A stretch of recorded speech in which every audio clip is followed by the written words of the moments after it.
Hey, everybody. Hello. This is Madusa with Trash Talk, and we are live. Welcome to the new Trash Talk. And I have a lot of news and a lot of things to talk about. But first, before we get started, I want to introduce to you a personality plus. And I have a nickname for him already, and no one else can use it but me. But I know you all are going to sit there and chat and start giving me shit right away. Already. But I call him Mr. Red. He's also known by Andrew Hermes. Welcome, Andrew. Thank you Andrew, are so you much, here? Medusa. I'm here. I'm very glad to be here. Can you hear me? Are we good? I can hear you loud and clear. Hey, everybody, this is not our first rodeo, but our second rodeo because we kicked off paving the way on One True Sport. And that was fantastic. I don't know about you, Big Red, but I thought we were going to do maybe 40 minutes, whatever. Oh, hell no. We were on that bitch for 3 hours. What the three hell? hours and 3 hours and 10 minutes to be exact. And those clips will be coming to Madusa right here on the YouTube channel. Also available the full episode live stream on the One True Sport Network. So I have cut the clips Yes. up, and we have somebody helping us behind the scenes. Good old Marcus. We'll shout him out. Um, he's going to help Oh, us get all yeah. those clips ready to go. So I call we him Poopy are Daddy. So let's just get real. Poopy Daddy. Poopy poopy Daddy. daddy. The poor Marcus guy's is got poopy. got kids. Yeah, Poopy he's got Daddy. That's kids. it, He's Marcus. got Medusa. He's got me. He's managing a lot right now. That's all I'm saying. Oh, he is. Well, okay, so exciting news. I believe that we are going through live through Facebook. And I think we're Yes. going through the YouTube. And so we're able to see Yes. all of your comments and your chats. So we're gonna get to them intermittently. So just hang tight. Um, Mr. Red will explain how things work there. Do you want to go ahead and let them know how things are going to work after tonight or during tonight, however A- that is? Absolutely. For those of you that want to comment and participate in the chat, we welcome that. We will try to get to as many of you as possible. One of the things that you all know is this is a way Medusa makes a living. And so she's dedicating her time to us tonight, giving that to us. And you know she's very generous with her time. So the super chat function is open. What that means is that you can get to the top of the list. You simply donate to the show. That does help Medusa out. It helps me out. There's a lot of cost that goes into this, from logo to production to uploading things, putting things online. Anything helps us get the story out, and that's really what we want to do. I'm paving the way. We tell Medusa's story and entertainment, and here on Trash Talk, so I've heard anyway, we're going to be a little less censored. So who knows? Oh, and I know how you love not to be censored, Mr. Red. You know what? I think Correct. I know why you and I get along. It's not, I'm bad cop, you're good cop, or you're good cop and I'm bad cop. I think we feed off each other's realism, if that's a word, right? So, Yeah. and I love facts and I love doing my due diligence. And I mean, here at the beginning, I'm not going to put words in people's mouths, but I am, damn sure gonna like give my opinion or, this is how I would do it, but not saying or, trying to, well, I guess I might trash talk. Never mind. We're doing trash talk, and that's what we're gonna do. That's it. That's all I'm gonna say. So I got a little Medusa, are tidbit, you familiar everybody. with my Are you? Go ahead. I'm sorry. Go ahead. No worries. Him and I have a lot to say. Him and I are both long-winded. So if we talk over each other, we'll be very considerate and we usually stop and then we stumble and we're so polite. Finally, once we get rolling in about 5 minutes, believe me, this is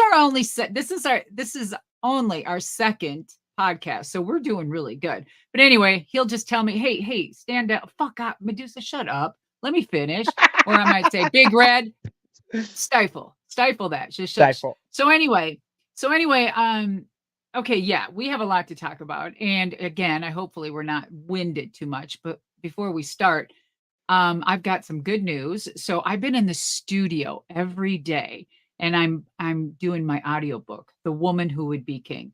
It is rocking, and this studio is so amazing. So I get to the studio my first day, And they were all so, I mean, so nice and forthcoming and just polite, so helpful, right? I mean, I've never read, have you ever read a book out loud? Like out loud, besides a children's book, see spot run, see spot jump, do do do do do. Okay, but this is continuously like we did for 3 hours, right? The other day, we thought we were Mhm. spent. You thought we were spent then? I talk for 7 hours. My throat is like I have strep throat or something. It's just so raw. So, I got home, had to speak to the husband, love on the dog, tried to say just a little bit as possible so I could save myself for you guys. So there you go. There you go. Yep. And so There you go. our show segment, I'll take us. Well, Medusa takes a sip of hopefully that tea in there. Maybe it's got a little something, something in it, and she'll get a little So, loose so tonight. Who knows? Uh, but we've got several topics. The idea is we're going to walk through the topics, things that interest us, things maybe other podcasts aren't going to talk about, things that mm, some people just think are political fire, whatever. The thing is, for whatever. Medusa and I, we don't actually care in that we're going to give you our honest perspective and opinion as a wrestler and a wrestling fan. And that's what we're going to do. I mean, that's all we're going to do, and hopefully entertain you along the way. But we're going to try to keep these topical. So when we hit the topics, if you guys are interested in the topics, and I teased it on social, Sexy Red, Tessa Blanchard, Logan Paul and Donald Trump, Ric Flair, and the death of Woo! WCW. So this is our Woo! lineup tonight. Yeah, she said woo. That's Woo! five O's. Five But that's what I'm O's. saying. We get to those topics and there's something you really want to ask us, put it in the chat. If you do the super Yes. chat, I will make sure you have priority and we'll get that question asked on air. And I will get to as many as possible. But Medusa's not lying. This is our second show. So It thank is, you and all you're for so being here much too. fun. Yeah, thank I you try. everybody for a big shout out to everybody watching and the people behind the scenes and the people that haven't commented. We see you. You don't have to say anything, but you can, just sitting back and listen is great because we'd love to hear your feedback. Even on YouTube, you can make comments and, on Facebook. So, first of Yep. all, thank you to you, Mr. Red. Thank you again. A big shout Yes, out ma'am. to everybody's out there. And I see Mortis, one of my mods from the Mad Mod Squad on my Twitch channel. Thank you for being here. You're great. My mods are the fucking best. I'm just gonna lay that out there now. So, and another thing I wanted to say before we start rolling with the very first one is this is a platform so everybody can have a voice. You can talk about, say your opinion, but if you start talking about um yeah, raping kids, killing people. I mean, it's going to have to be pretty blunt like that for you to even get thrown off this channel because I'm pretty wide open. And I think that if people can have a platform and have disagreements and open up this subject for communication, that's what's important to me. I think that place where people feel comfortable, where you can have an honest conversation about those things that people are scared to talk about, this is your platform. Absolutely. I agree Absolutely. 100%. All I see on your shirt is damn. You know, Ron Okay. Simmons is going to have your ass. So this is actually um I'm asking somebody a question because they mentioned it. But anyway, this is actually from our boys at One True Sport. I got my Madusa Trash Talk hat, and we represent the Yes. boys at One True Sport where you can see us. Um, the apparently Medusa, I have misspoken. It looks like our super chat function is not on. So for today, Oh, guys, ask your questions. We'll get to as many as possible. By the time we do this again in 2 weeks, Medusa and I will have that figured out one way or the other. So I how's apologize, that? Medusa. I thought it was already on. So we'll get it fixed and handled. You guys get to put your questions in. All of you watching us, I'll get to as many of them as possible as we go through the topics. But the shirt says, Absolutely. "Damn, I am good." So this is Ole Anderson. So we were Oh, talking wait a about minute. That's Oli? WCW. That's Damn, I Oli am good Anderson? was Damn, I'm good. was Oli. Yeah. Wait, Uh wait. oh. When did he come up? Wait. I'm protesting right now. When did he come up with that?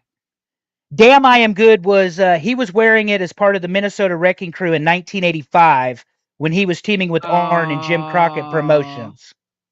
Oh, okay. I guess he can own it. I did not know that because I have "Damn, I am that good" tattooed on my ass. That a girl. That's why I'm like, The wait a things you minute. learn. That's the things you learn. Well, when The I wear things a you learn. swimsuit, yeah, when I wear a swimsuit, you can see it anyway. So it's no big secret, except for, if you've never seen me in a swimsuit, there's that. So I'll be Right. damn. I am that damn good. Shit. You are. Whatever. You are. Okay. So we're going to talk about a subject. Then we'll look at the questions. Mhm. Then let's go to a subject and then we'll look at the questions.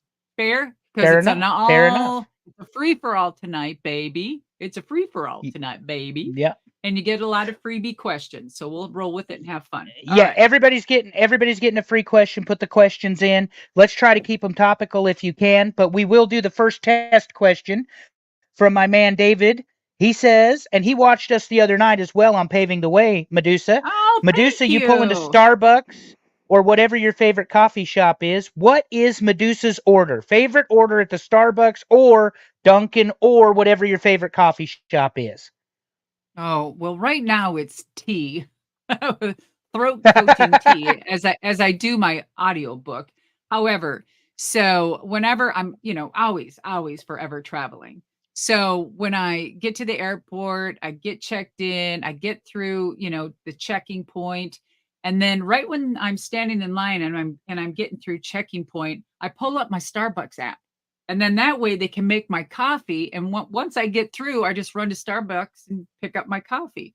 And so what that is a grande sugar-free vanilla latte with organic either soy milk or almond milk. And that's it. So so since you asked, I'll give you my coffee order. No one I'm the asked. guy, no one asked. I'm the guy that goes to the coffee shop and confuses people because I tell them I want a large black coffee. So you want a venti? I want the largest black coffee you have. Would I would love you that. like creamer? Would you like creamer sugar? No, I want the largest black coffee that you have. I went. You sound like my husband, Alan. He's like, Deb, just get me just a coffee. I don't want all that. Just a medium. And I'm like, it's grande. It's fucking medium. Just a black coffee. that That's all he ever orders. Same thing. Same thing. Yeah, I am that guy. I make coffee at home. I take it to go. I drink it in the morning. I drink it at night. Always black, no sugar, no cream. Does it Always. help you? Does it help you poop? I don't know, probably. I'm full of shit anyway, so who knows? I don't Okay. know. So there you go. Speak. That's your question, people. So next time we come on, you can ask them. So, did the coffee make you poop, Mr. Red? There you go. So, speaking of Speaking of shitty red things. and Oh, shitty, red. Yeah, well, that speaking worked. of And shitty, shitty things. shitty red. Yeah, so up first, we talked about this person and twerking on Paving the Way, which again you can catch on the One True Sport app, and we'll be cutting things up, or the One True Sport YouTube, and we'll be cutting things up for social here. But we talked about this person, Sexy Red. Sexy Red is a rapper. She was featured on NXT. There was a conversation about twerk offs and this and that. But before the Battleground pay per view, she was in a brawl in a New Jersey airport and has since subsequently been arrested. This is the blurb. Red was taken into custody early Sunday morning for what police say was her involvement in a brawl that broke out between people she was with and her group at the Newark Liberty International Airport. That is from Sam Dork of Bleacher Report. So, as long as I have the source, Holy guys, I'm always going to tell you. Go ahead. Sorry, Medusa. wow. Holy shit. So my thought right away was, okay, if it's from Bleacher, right? I don't know. Is it good? Is it a good source? What do you think? I Yeah, like Bleacher legit. Report. I think Yeah, I think they're pretty legit. Yeah. I do too. I think there's some good journalism over there. I think there's some good journalists left somewhere, some places, right? And so when I first heard this, I thought, oh man, that bitch is just getting some publicity because she's going to gear up for some fights. So they had to make it look really real at an airport. And then they gimmicked it all up and they actually had cops arrest her to make it even super duper real. And then I thought, boy, they're really milking the shit, right? But then, no, I saw the videotape and I went, oh, hell no, that's not a work. For someone just getting in the business, I don't think she could work that well. You know what I mean? Right. So, I mean, in all due respect, twerking, she probably could have a twerk off and win from anyone over there. However, that I don't know. So when I saw that, I thought, okay, well, how's this going to go? First, you have this twerk off. Again, as you and I spoke about, you guys got to go watch it over on Paving the Way, One True Sport. How, I said, well, God, is this the route they're going now? They're getting, are they going towards attitude era? This is all built up. Everything's cool. But once this arrest happened, I'm like, okay, how is this going to really play out? Is this the direction they want to go? Is this what they're, been building up all these years? And then you have this shadowing. Because I know when people get arrested, I mean, let's talk about the Usos for a minute. Did he get suspended or did he not get suspended right away? Didn't other people He get did. fired because they were, got a DUI? Some people got expelled or let go. You know what I mean? Yep. So, but no, I think she got arrested and then wasn't there something that came back? What did she do something else after that? Oh yeah, she did. But I Ah, want to show our yes. I want to show our viewers this real quick, Madusa. This is what we What? call bad publicity, ladies and gentlemen. This is Sexy Red. That is what looks like one of those things that holds the rope or something. Now, Yes. subsequently, according to the story, she was tackled, she was knocked down. Her entourage starts throwing fists and kicks at these other people. Um, but that image right there, you talk about bad publicity, and then she goes to Battleground, does the twerk off, and then 2 or 3 days later, we Yes. get this. I asked this Shawn Michaels how he was keeping up with me, and he said, "Your Coke ain't 90s Coke, darling. Just remember that."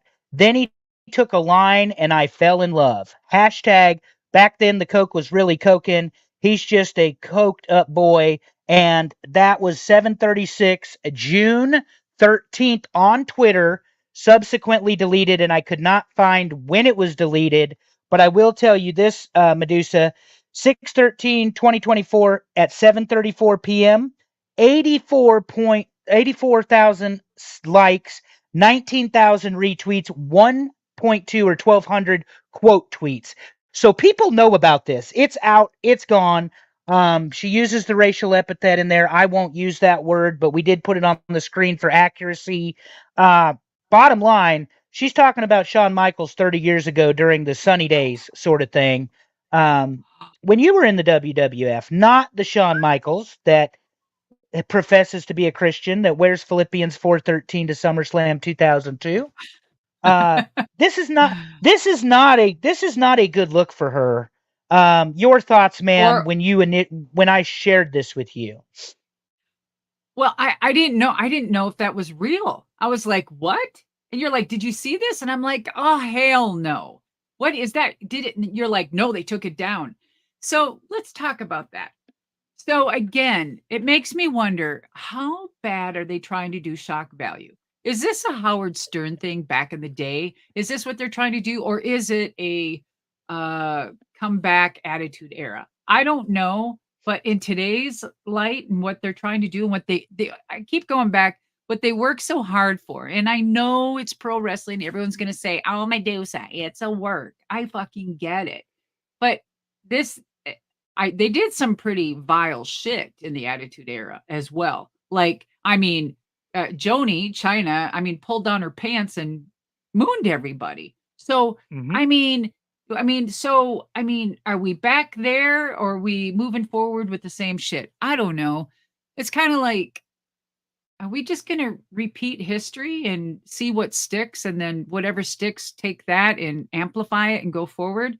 Personally, I don't like it.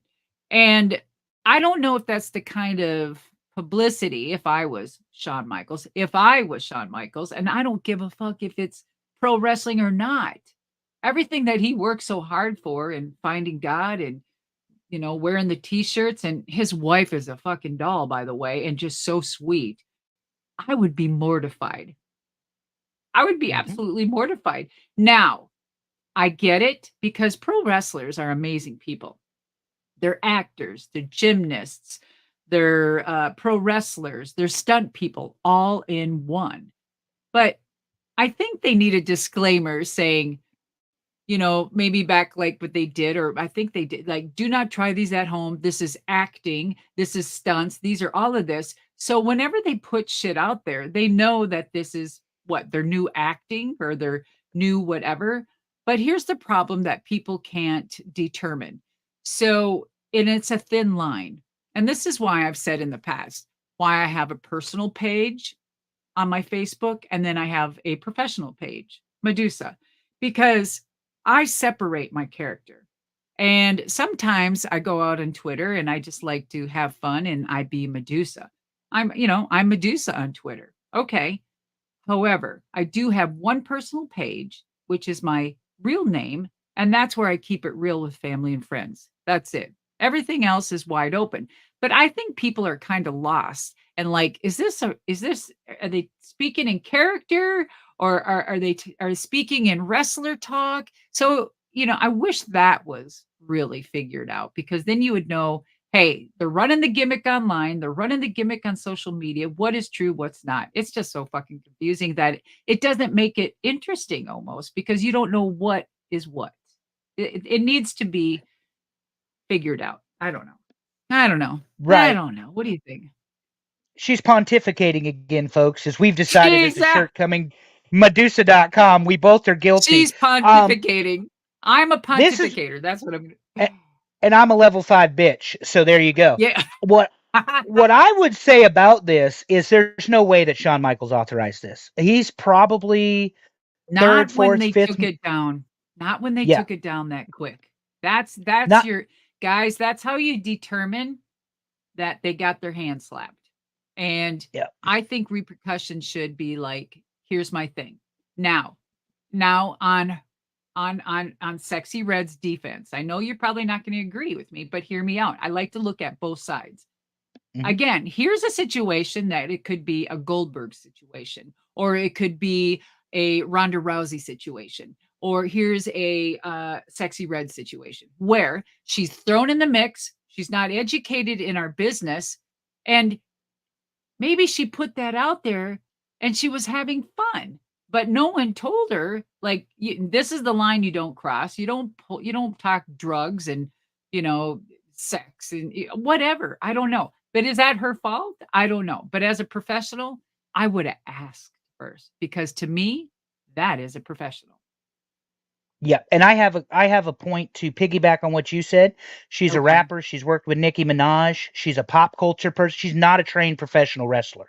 So she Right. may not have known better in her defense. On the other hand, Yeah. if you're going to put a line like that out there about one of the most popular, well Literally line. respected, well, yeah, sorry, God, wording, Andrew, wording.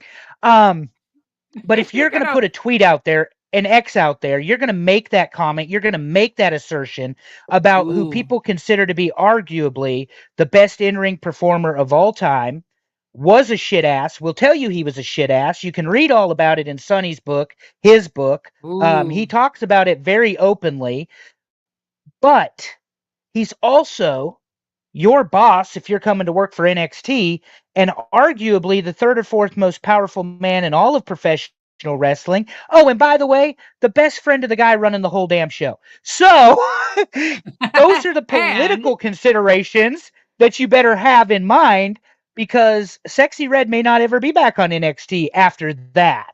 I don't know that. Mm, I don't know that for she sure.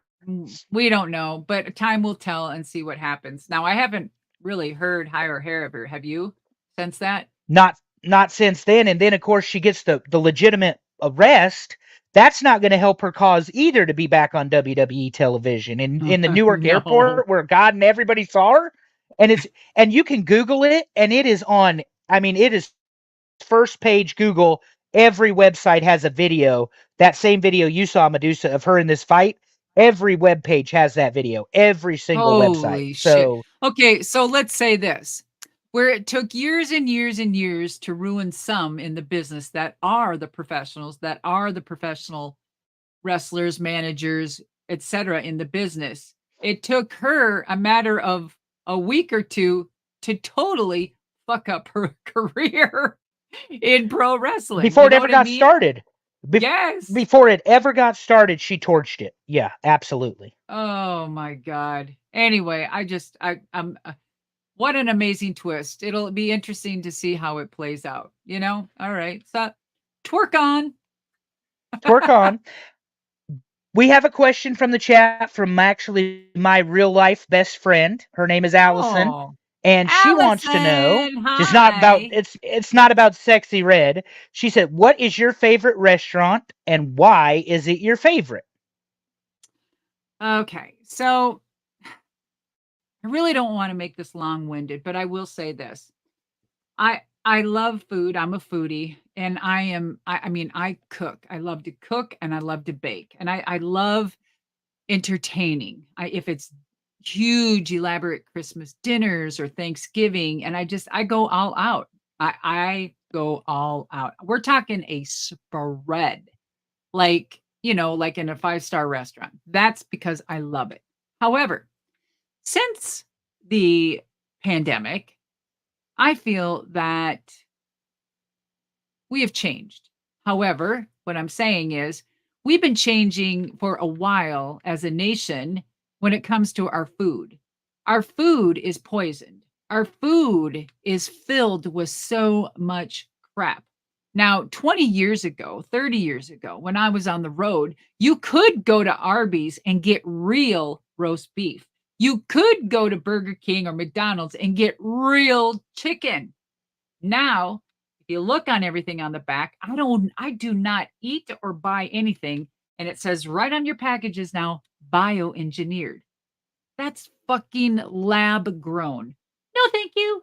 So, I my husband and I love to go out. We love to, find new restaurants, go. But since the pandemic, I have found a huge 180, I mean, just drastic change in food. Why? Probably economy.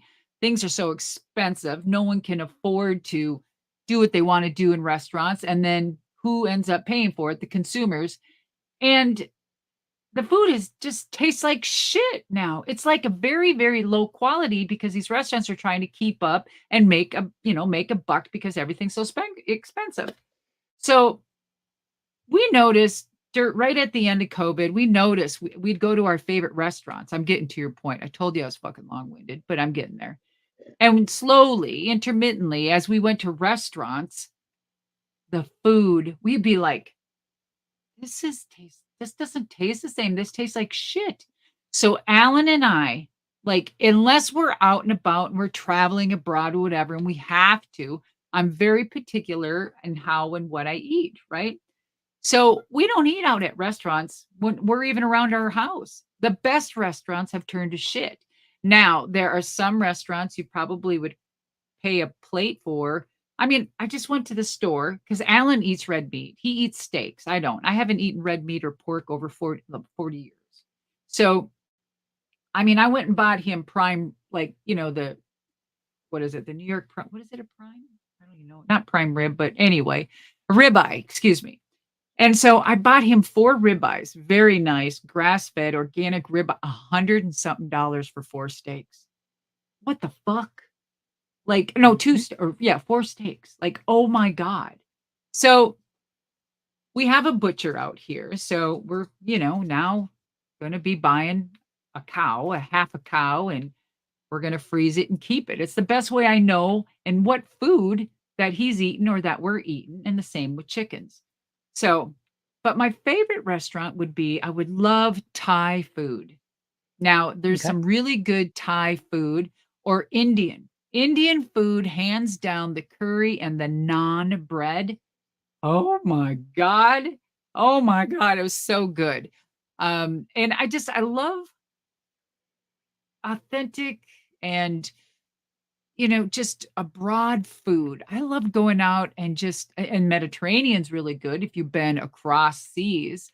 Um, but Yeah, so that's my answer in a nutshell. And again, to end that, you know, we're on to something. And I really don't trust, our food pyramid is upside down. Don't even get me started.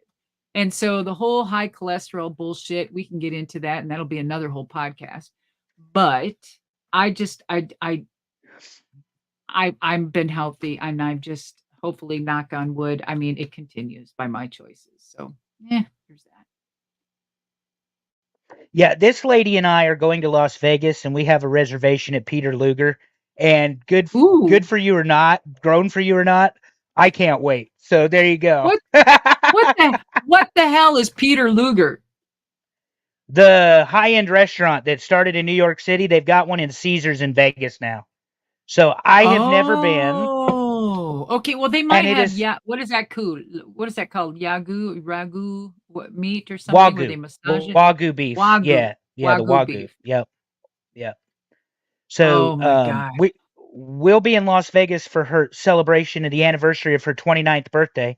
Because I will not tell you how old she is, even though she's older than I am. But we will be in Las Vegas Oh, being make him degenerates. pay. Make him pay now. That's it. He's paying for dinner now. Damn it.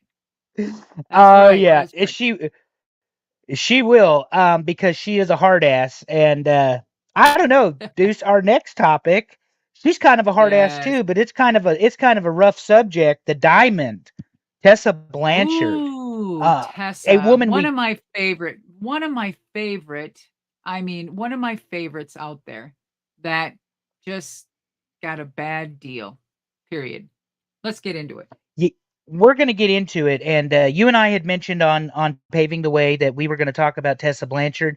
We really just ran out of time, and we figured let's talk about it here because why not? Mm. So Tessa Blanchard, this is from the Sportster, November the 12th, 2023, written by Ashan Sharma. He said, on the day of January 11th, 2020, Blanchard tweeted asking other female wrestlers to support each other.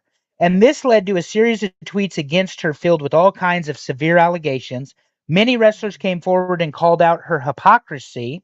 And while Tessa did not deny the number of tweets against her was just way too many. So, Mm. first things first, she never denied saying any of the stuff they accused her of, is what it sounds like. Um, your thoughts on that, ma'am? I saw all of that when it was taking place, and I thought she held her ground very well.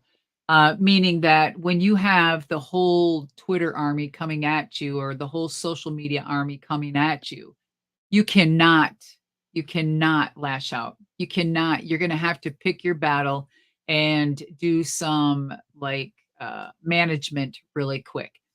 First you assess what's happening, and then you got to ask yourself what is true, what is facts, what's not. Then you get with your team and you decide what you're going to do and how you're going to approach it. Well, I believe wasn't she only 22 at the time or something? Just a young kid. And She's very so, young. She's young. She's yes. younger than I am. Yes, ma'am. So I think she was very young at the time. And in fact, she was dating Ricochet, I believe.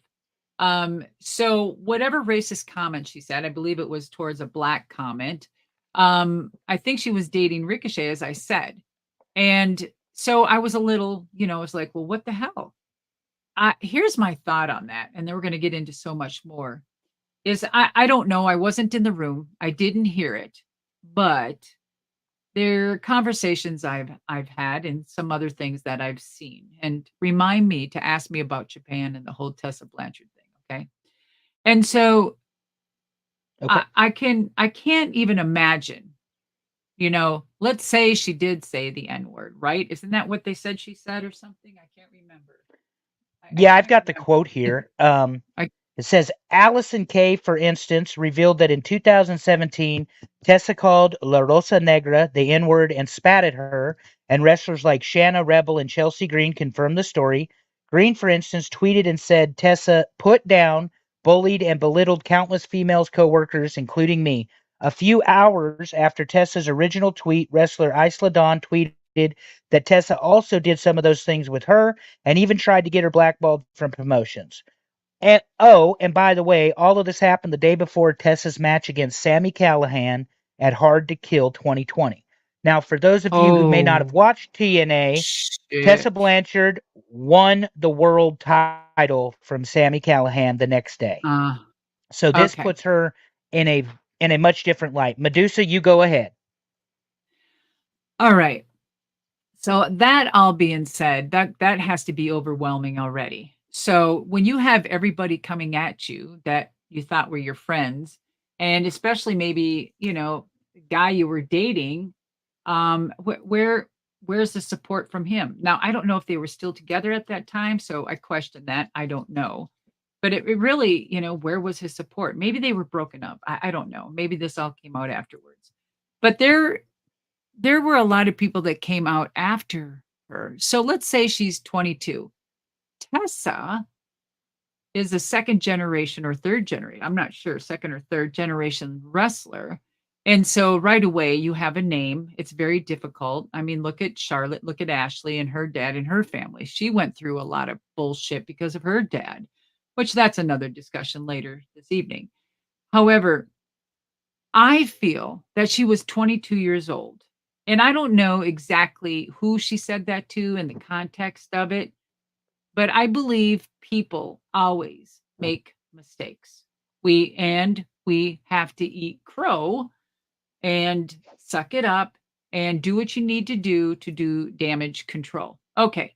Well, I can tell you that there's been people with DUIs that have caused accidents that have killed people that still got to keep their job with big federations. So I don't know. To me, it's a little fucked up. She was young. I'm not saying it was okay, whatever she did in what context. I'm not saying that it was right or wrong. However, I believe that she is probably and was very sassy because she is back then. She was. She was very full of herself. And the thing is she was confident. The thing is, she was good looking and she was damn good at that young of age. I will say this, and I love all of those girls dearly, and I've worked with all of them, being their producers, whatever.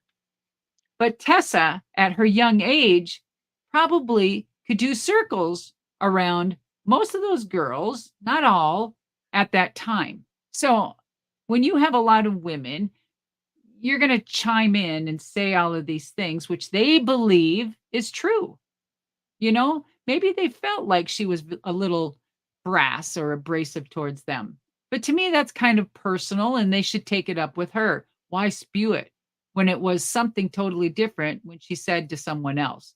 Why are y'all going to chime in and jump on this girl and ruin her career? How many years, basically?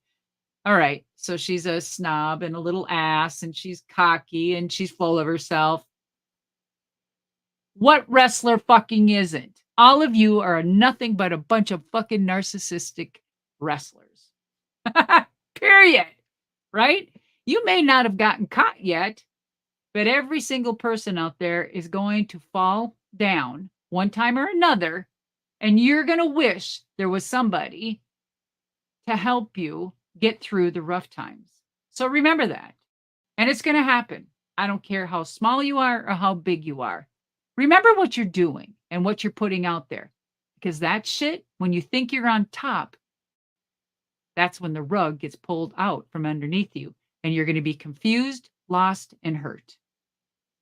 So be careful what you say to those people out there.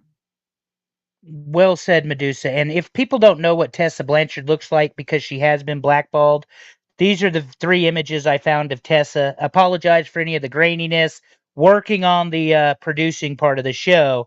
But Tessa's a beautiful woman. To your point, these comments were made in 2017 toward Rosa del Negra, and she was born in 1995. Tessa Blanchard is not 30 years old. This is the daughter of Tully Blanchard, the granddaughter of Joe Blanchard. Joe Blanchard ran Southwest Championship Wrestling. It would get defunct in 1983 and be bought out cable television for Vince McMahon, which started his national push to take over the wrestling world. That's the context in which she grew up. Tully Mm. fucking Blanchard is her Yes. father. And I love Tully. I love Yeah, Tully, but but Tully's the god heat magnet, damn. the flashpoint. Tully will tell you Yes. what an asshole he was, and he has found God. He's a pastor. He's led prison ministry, but Tully will tell you, and he did Oh, last he was week the on Heat worst. Seeker. Oh, He will tell you, nobody strutted ass like Tully Blanchard, and you wonder where Tessa gets it from. And here's the other thing: yes. Where are the these man, people? I mean, look at the product. It's no the excuse, but I will tell no, you, you are a product of your environment. You hang around shit, you're gonna become shit, right? You hang around druggies, you're gonna become a druggie. You hang around an alcoholic, you're gonna find yourself drinking more and become an alcoholic. Period. Choose your friends, choose your time wisely.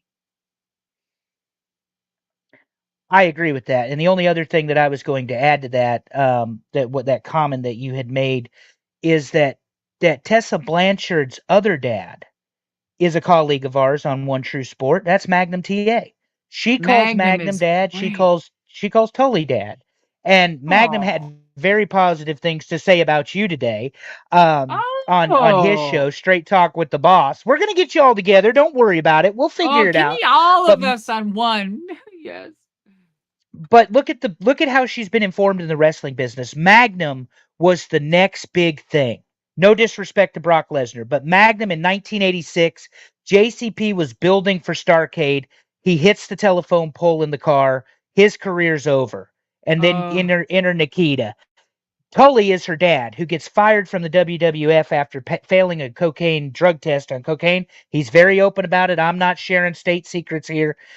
So this is the business she grew up in. And I'm not necessarily defending if she did use those racial no. epithets.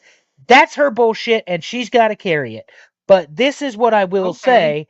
Move You put a on. 20 Who cares? you put a 20 that's what I'm saying. You put a 25-year-old woman in this position. And by the way, because I'm gonna sidetrack on this because this is trash talk.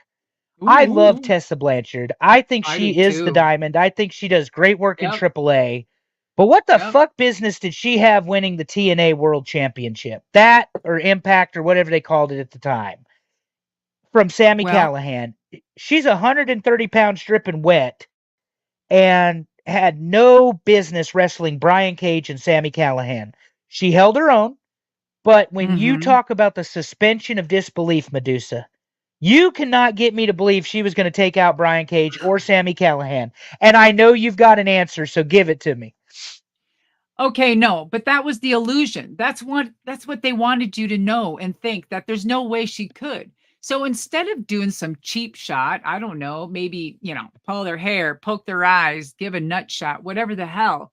It was a point of proving to her or to them or to everyone else and the fans that she could last. Not I'll wrestle them, not that she was better, but she could last where she was thinking really hard and watching her opponent to die down, to wear them out. And she was looking for that perfect spot and boom, get him. And a quick 1, 2, 3, right? To me, that's great. That's good writing because no one, everyone knows that he could probably rip her in half, but she would put up a hell of a fight. Why? Because of her name, because of her background, because of her attitude, and because she could deliver. That fucking woman, if she, oh my God, I know she was in NXT and WWE. And again, people thought that she was full of herself back then, and she was. She said she needed an attitude check. And that's what she feels that maybe that's why she got let go or whatever. So, okay, she admits that. She admits that. But I will tell you, if I feel that I'm not wrong, there's no way in fuck until someone can actually write it out, show me in a video, show me in a fucking encyclopedia, and tell me 10 times over that my emotions or my feelings or my eyes are not correct. Because I stick to what I believe in, right? And until the facts are there, then I'm wrong. It is what it is. It's a fair point, and I agree with you there. We have a couple of things I want to put up for you. Derek Yes. says Rosa Negra reconciled with Tessa not so long ago. If she's over it now, everyone else should be too. I think that's a Amen, great Derek. perspective. Yes, I was the producer at NWA and La Rosa Negra, and I go way back in Japan. And this is what I was going to tell you prior. So I was in Japan. I got asked to go back for Stardom when Rossi Ogawa owned Stardom. And of course, Rossi Ogawa and my relationship go even further back with All Japan Women's Pro Wrestling. So we had a great mutual understanding and friendship and business colleagues. So when he had Stardom and it was rolling, it was doing really good. I'm going to say around 2016, I went back and I became the commissioner of Stardom, right? And so it was a lot of fun. And I remember all the girls. In fact, I just pulled up a picture. And it was with Chelsea Green, it was La Rosa Negra, just a lot of girls that were there that are, superstars today. And so I remember all of that. They were green as hell. They didn't know what they were doing, let alone Tessa, right? And so there was a little scuttle, and that's where it all happened, was in Japan. So I was there right after that all happened. And so it there's two different sides and there's two different stories, people. Trust me on this one. And I think that La Rosa Negra, when I was at the NWA, I had a wonderful talk with her. I just think she's so cute. She has the greatest story on something I told her about her work. And I'm going to let her tell you that because it is so funny. So I just, after speaking with her, she just said, this is bullshit. And her great, you know, attitude and her outlook. And she said, it's in the past. Let bygones be bygones. I'm good with it. It don't bother me, blah, blah, blah. And so there it is. So again, as Derek said, they reconciled and move on. If these two can reconcile and move on and go on, then why can't everyone else? I think everyone needs to self-check themselves. So there's that. You don't know the context, what the heat was in Japan going on, because there was some other shit going on. Period. And that is the kind of thing you get to hear on Trash Talk with Madusa. That's right, bitches. My smart ass friend wants to know. Question: Didn't Sexy Red say the same thing? Does this mean she's going to be twerking in Mexico?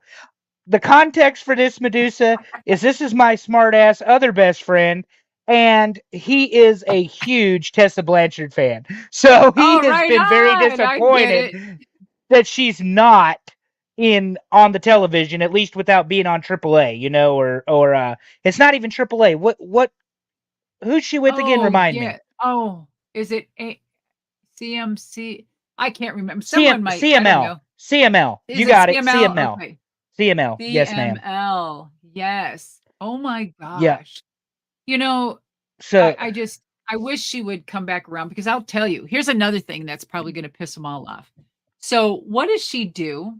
She gets a job with Wow, right? David McLean, which is he's got a great mind and he's always been successful. He had the original Glow Girls, if anyone remembers that. And then later on, it turned into a TV on Netflix episode. And then fast forward, he rekindled it and he had it up and going. And Tessa was one of their front runners with that show. Well, again, I think that, she was becoming a powerhouse and she was good. She was cutting a promo. And so someone said, cut a promo like you mean it. All right. I remember those days. In fact, I've said some shit in my promos that probably should have been deleted. Well, you know what? When someone says anything goes, you do a promo. Well, someone got butt hurt and they didn't like and they took it really personal and they complained and complained and complained. Well, she was doing a fucking promo. Well, I guess she did it so well that it hurt some feelings. Now, I'd like to get the context of that, what that promo was to get the real facts. But that's how other people said it went down too, that someone took it to heart too fast. So again, there she is, shining again, coming above all the bullshit, and someone whacks her fucking career right out from underneath her. What does Tessa do? had conversations with her and good conversations with TA because I'm a Tessa Blanchard fan by far. And I'll always support her unless she does something immoral or a little illegal or unethical. But according to people, she already has. But again, there's two stories. I love this woman because she's always bouncing back. Failure is the best thing that you can fucking do, whatever that is, because you're going to find a way to come back even stronger, stronger, and stronger. The people with the goodwill and that want to do something with their lives, they're going to do that. And she did just that.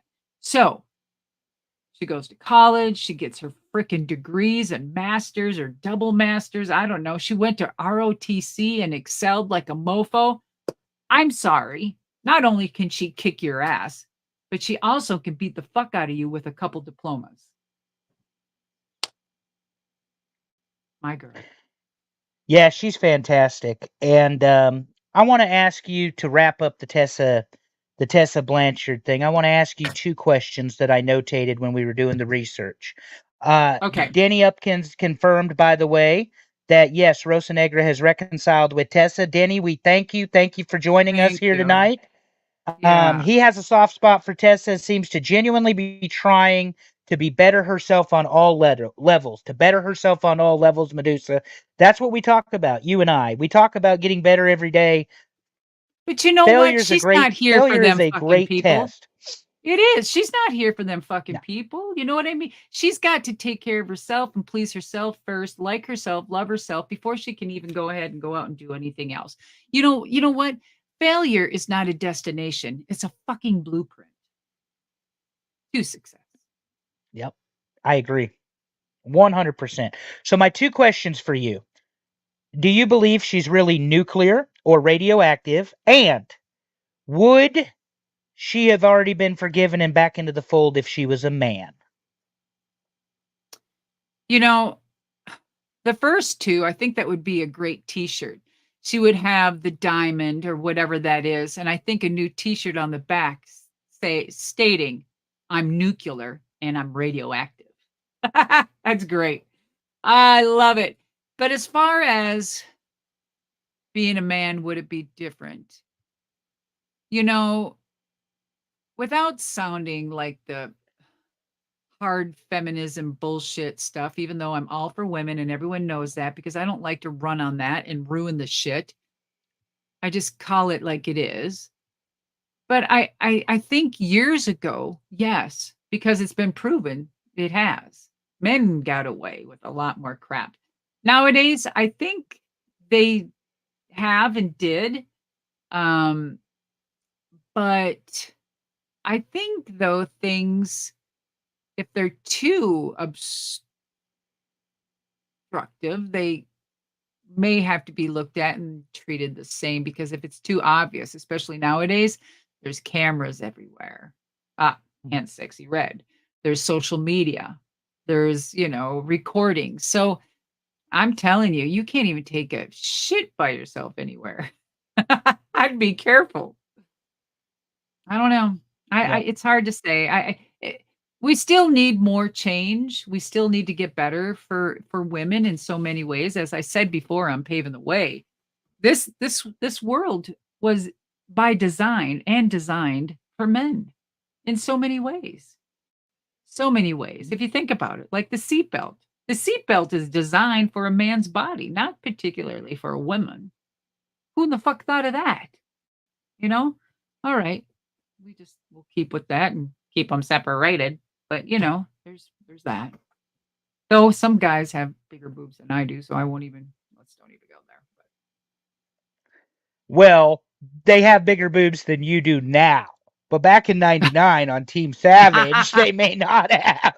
We're no, going because to my boobs were bigger than my head.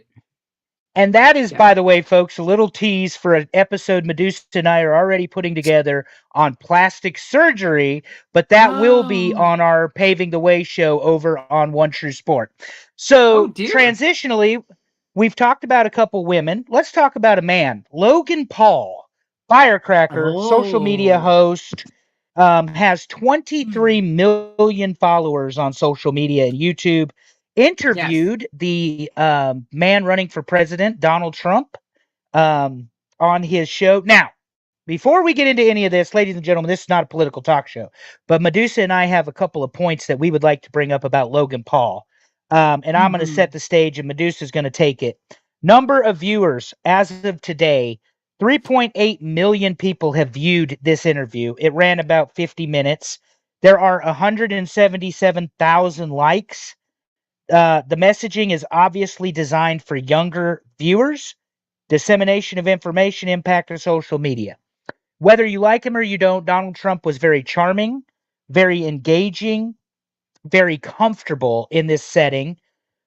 But I don't even care about that. Let's talk about Logan Paul, a man who knows how to use his name, his platform, his brand identity. During this interview, Prime is everywhere, Medusa. We talk about you branding yourself. Like, we love the M. We love Medusa, 5 Minute Monday, and we have Paving the Way and Trash Talk. Those are your brands. That is Medusa. The man, Logan Paul, is the very same way on Prime. He's such a smart businessman. Talk to us about him using his platform in this particular way, and what can it do for professional wrestling, since we don't talk politics on this show. Well, I did a little digging, and I don't know that much yet about Mr. Logan Paul. However, I'm going to tell you, he's a man with lots of charisma. So growing up, I knew that I read that he liked wrestling, right? And he always has, and he wanted to try it or do it, if I'm not mistaken. And so, how it came about in his relationship with WWE, I'm not sure. Or how close are they? Like, very close. Like, we're gonna talk about, like, didn't he have a match recently? Who did he have Yes, that ma'am. with? With Cody Who? Rhodes. Cody Rhodes. Oh my god. Yep. So y'all can hate on me. I'll take the heat. You, come on, give it, give it, give it. But I will tell you, here is a rare or a rare breed, just like some other people like Shane McMahon that hasn't really been in there 24/7 like most wrestlers that can actually walk out, be a superstar, that can actually get in the ring and perform and be successful at it. To me, that is charisma. And this is exactly what Logan Paul has. You cannot buy charisma. You can't rent it. You can't just, show it or whatever. Either you have it or you don't. So this kid at a very young age, I mean, what I don't know what his, environment was growing up, but something happened and he did it. He picked and choose to do it well. And so I commend him. And he is like, we're talking, he has made over millions of dollars. I just heard on the Prime drink that he Mhm. has. Even though it has, received some backlash lately about some bad things in the drink, it's like he's just focused to change, make it better, and still continue. Those are the people that thrive. He also reminds me of another person I really enjoy listening to was Gary Vaynerchuk. I don't know, Gary V. I don't know if you guys are familiar with him. He's another one that has put himself out there and made himself in different categories. This influence of people that has, he has a lot of great motivation and he motivates other people. I think looking at Logan Paul is a lot of people get pissed off. Oh, he was lucky. He just walked in. He didn't pay his dues. We're in a new era, a new life, and that's kind of how things go. Well, you do need to train. You do need to do all of this stuff. You do need to exceed and continue and pay your dues, but sometimes there's exceptions to the rule. He was one, Ronda Rousey was another, and there was a few other, right? Few others. I particularly like him, especially when it comes to his flamboyancy. He comes across, especially in the President Donald Trump and his interview, he comes across genuine.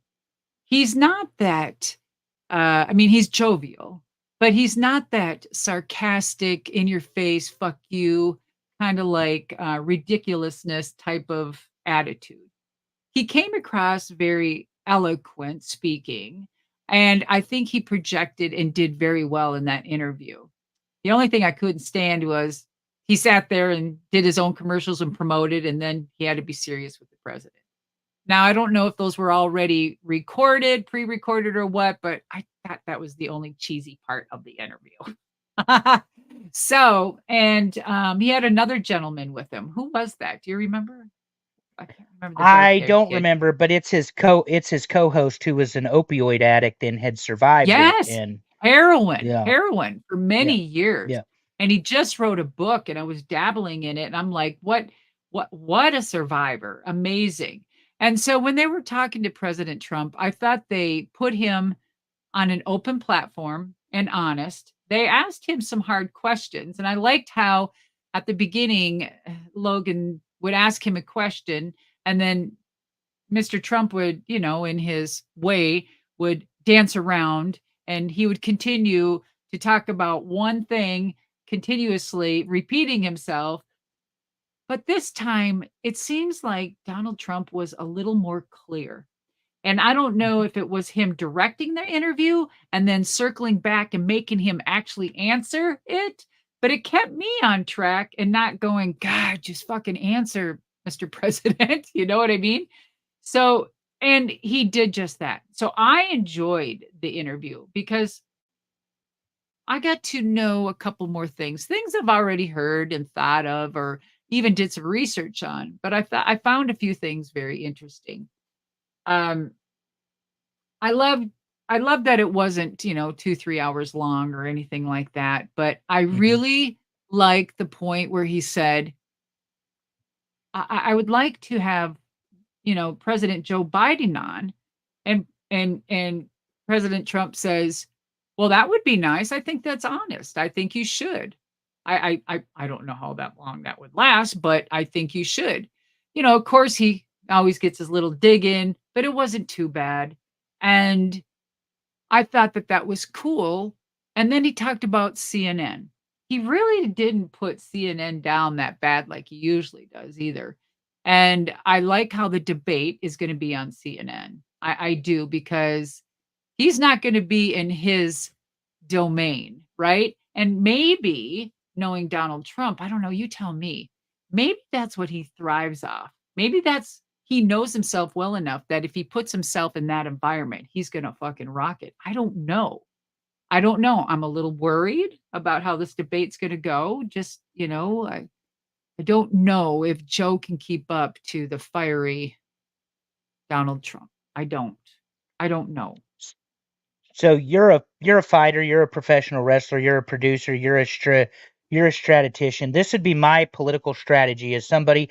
And by the way, for folks who don't know, this is not a brag. Study political science and history. I'm a published author, have a graduate degree, all of that. So what Medusa's talking about very much interests me. But if I'm a political advisor to President Donald Trump, my answer is don't interrupt Joe Biden, the president. Just let him keep talking, and he'll talk himself into the grave. Exactly. And Just like that would anybody. be my advice because I would give the same advice to yeah, I'd give the same advice to Joe Biden. Let Trump talk himself into the grave. Don't interrupt him. Just let him talk himself into the grave, because both of them are not gonna. They're not equipped to not fight back. Um, Yeah. and Yeah. Oh, here's the way another this thing. I interview got an idea. came across. Hold on, I got an idea before I forgot. So here's my thing, Go which ahead. never been done before. I think CNN, if they want to make money, and let's say that they could do this to make money, not for the Democrats or the Republicans, but for we the people. Give it back to us, right? So why don't they, for the very first time, hold a pay-per-view or a debate? Why not? I mean, if There that you go. I don't know that anybody would buy it with those two players, though. They're not the main event headliners.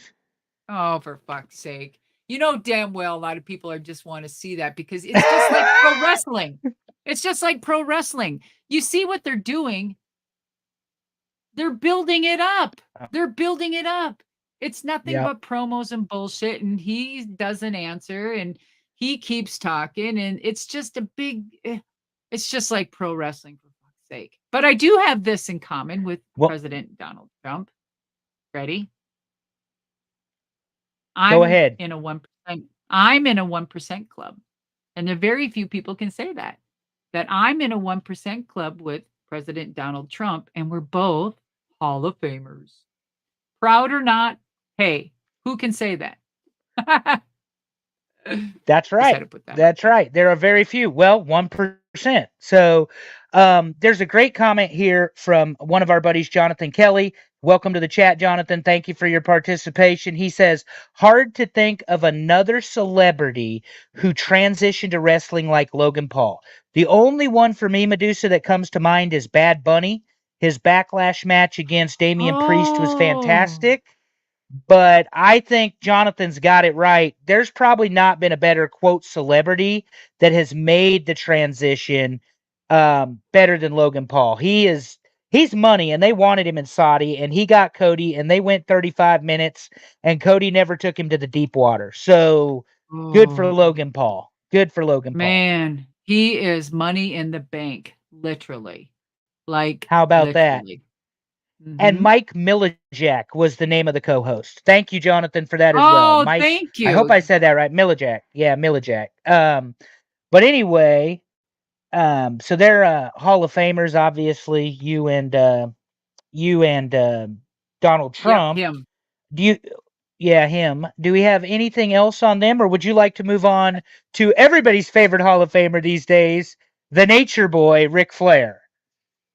Oh boy, oh boy, oh boy. Just that name alone. Either that's a rich question or a poor question. I don't know. I don't know. Well, well, you know me well enough to know it's a loaded question because this is going to help us frame our death of WCW discussion as well. So it's kind of a joint topic. Mm. This was the original tweet. I've tried to lay low on this, but let's face it: who killed WCW? It's a three-headed monster: Jim Herd, Eric Bischoff, Vince Russo. There's no individual wrestler or faction that caused anything to kill WCW. It was the people in charge that created dysfunction, animosity, and tried to divide and conquer by lying to everyone and involving themselves in the promotion, which was the ultimate failure. God, I could give you 1,000 more examples. I am one to live through all three nightmares and to be saved by the WWE. Thank you to the WWE for bringing someone who was dead in the water as a result of these three people, back to life.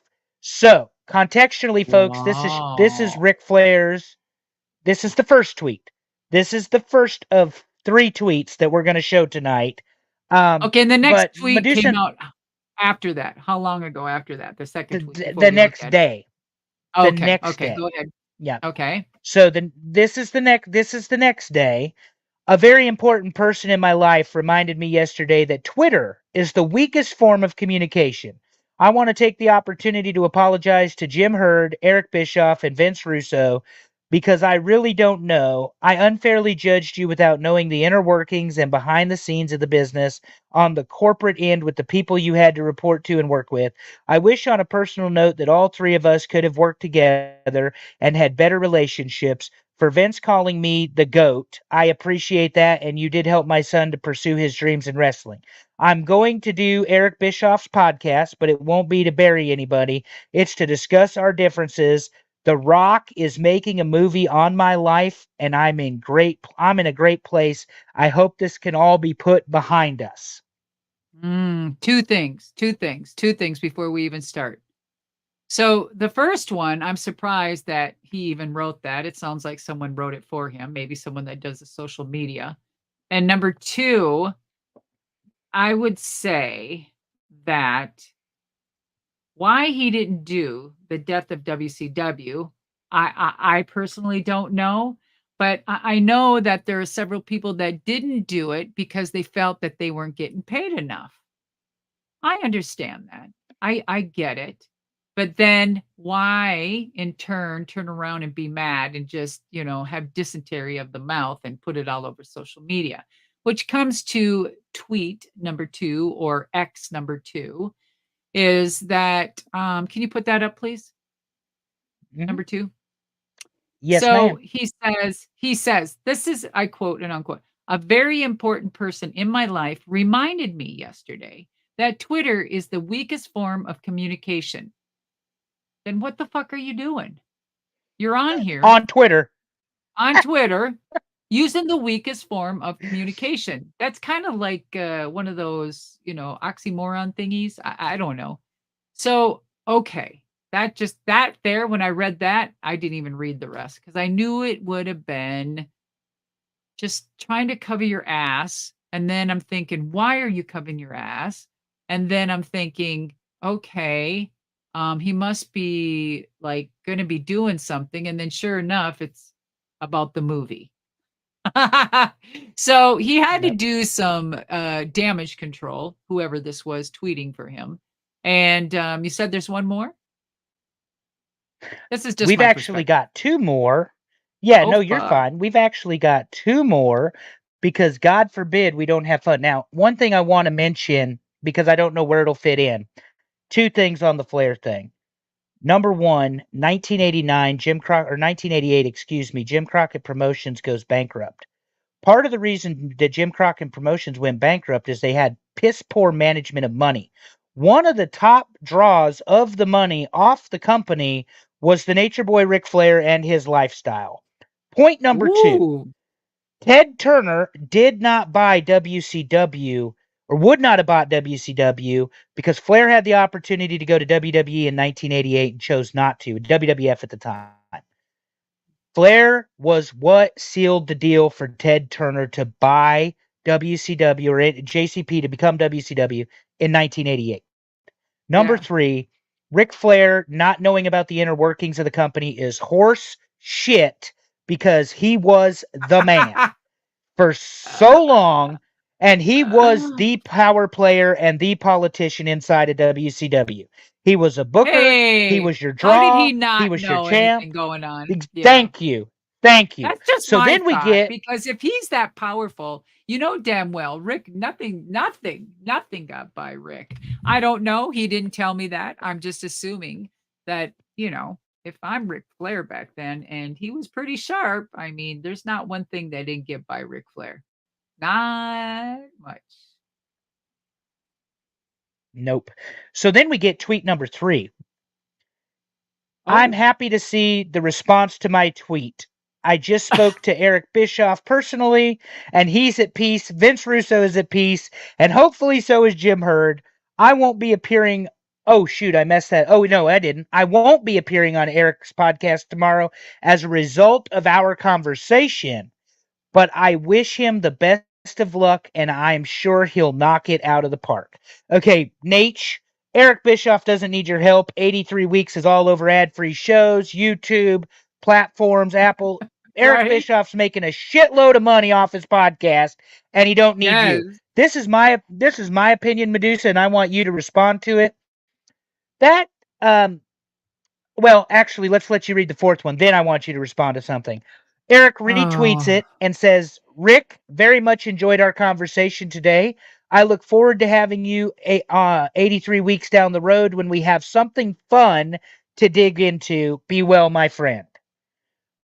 Plan to have you down the road when we have something fun to dig into. So, let's dig into this, Medusa. Eric Bischoff Uh-huh. told Ric Flair to go fuck himself. He's not going to be on his show. He just did it in a very polite way because you Yeah. don't want Ric Flair anywhere near you these days. That's my opinion, but he is so nuclear.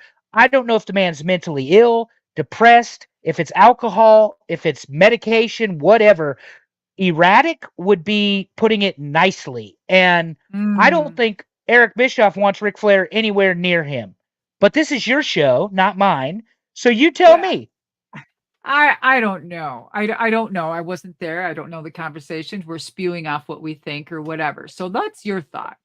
My thought is Eric don't give a fuck. He's at an age where his knowledge and wisdom and he's in a happy place. He has a beautiful wife. I mean, fuck, he's in Wyoming, right? At this beautiful fucking home he has in the middle of nowhere. Mhm. Eric don't give a fuck. And he can say that, right? So however he chooses to deal with things, that's his choice, just like I do, you do, Rick does, whatever. But I would never, ever. It's kind of like putting out a tweet. My boyfriend and I broke up And I just want to let everybody know that we're okay. I'm okay. And I know the world wants to know. No, we don't. Shut the fuck up. It's kind of like, why do we need to know all those tweets about stuff? That personally. And then kept saying, oh, I know my tweet was in popular demand. And I know so many, it just sounds like, again, damage control. I don't know. I don't know. I have no qualms with Ric Flair personally. He's never done me ill towards me, um, personally.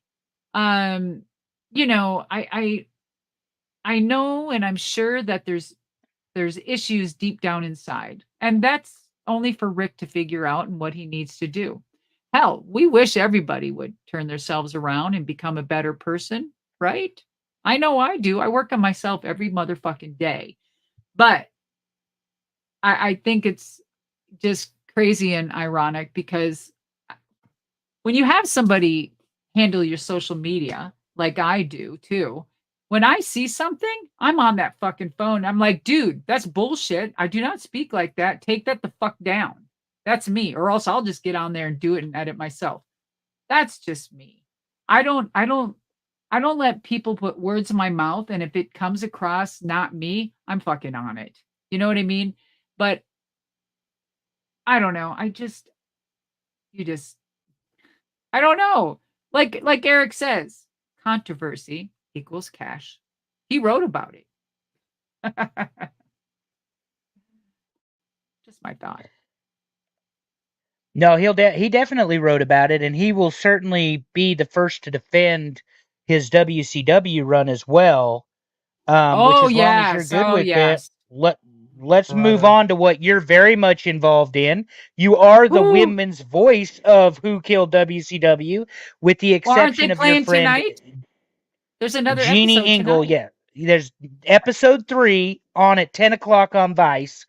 Mhm. If you haven't checked out the first couple, check it out. By the way, Madusa was on Busted Open. Spent some time talking with Dave Woo! LaGreca about this as well, and Bully Ray.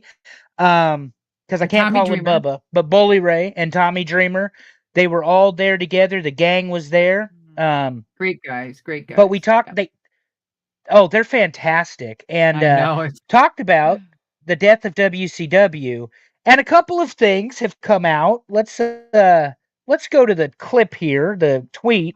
This is Oh something you boy, oh sent boy. me.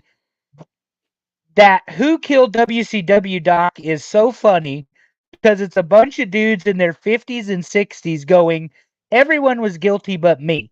And the guy who was super guilty going, I don't know what happened. Then Bret Hart comes in and is like, you're all fucking idiots. So I got thank that. you. This this is the best because when you watch the first 2 episodes, it was like just a bunch of older men sitting around a table circle jerking. No one wanted to admit that, "Hey, I fucked up," or "I did wrong," or "I could have done better." It was just a lot of blame game. I think what's more Yep. impressive, what really shows a character of somebody is, "Hey, I I was wrong. I fucked up. I did fuck a lot of people out of money, or I purposely, you know what, back then I was a dick. I did do that. And I did plan to do that. Not one of those guys have enough big balls to do it because they're all still in their women's fucking purses or their wives' purses. I don't know. It's a good point. When it comes to that subject, anyway, it's just funny. It's going to be interesting to see 3 and 4, which I kind of know already. So Right. I've been, ooh, wait till you see 3 and 4. Well, the second I got one, I a questions couple. and I've got answers. Well, we're going to cover it both on Uh, paving the way in here, but I've got a couple things on this just because I watched it. You're on it. It's great. It's not just great because you're on it. They did a great job with the interviews, the production. Kevin Nash. Okay, God, I know. Dave, don't shoot me. You're a big Kevin Nash guy. Big supporter of Click This, and I know that. And he's watching us right now live in the chat. We certainly appreciate all of you guys. But Kevin Nash on Goldberg. Goldberg hurt people. Goldberg hurt people. Goldberg hurt people. That was his answer. So then he justifies the finger poke of doom. The reason people are pissed is they didn't see it coming. No, Kevin. The reason people are pissed is because it sucked. That's It why was people so are pissed. stupid. It was so But stupid. but And but in here's my Kevin's mind problem but with in the thing. Kevin's mind, he really thought that was a big fucking deal. He thought that was really cool. Wasn't he Booker Yeah, then? I Or did not. He I was don't know. he was either the assistant booker or he was booking. Yes, ma'am, because Bischoff's going to start to give him more responsibility. The other thing is on this documentary on the Mhm. finger poke of doom. Don't let me get sidetracked. January 4th of 2000 or of 1999, they do it in Atlanta, and they got the whole Miss Elizabeth being beaten angle and all that stuff, or beat by Goldberg, and he's got to beat the clock and all that. They do it again at Halloween Havoc the same year. They do it infamously at Bash at the Beach in 2000.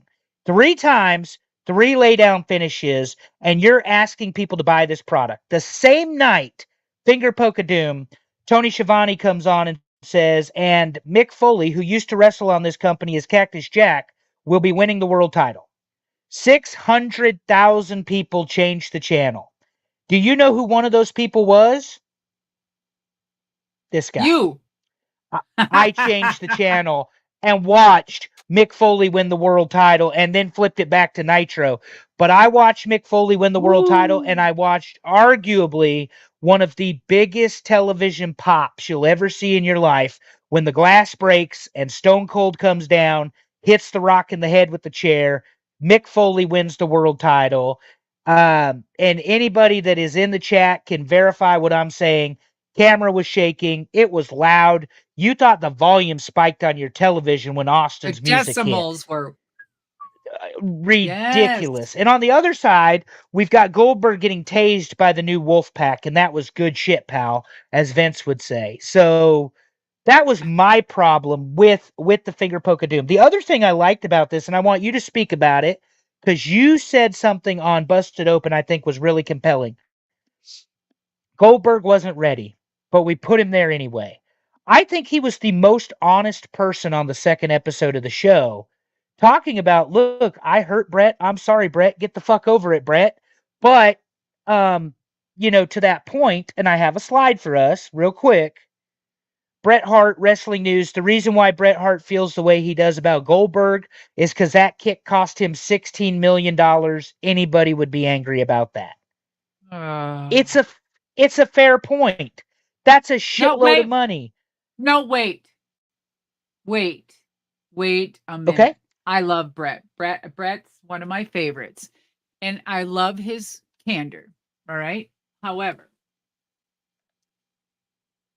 I think Brett got a concussion on the outside on the concrete doing a figure four or something. And he continued to work weeks and weeks after that.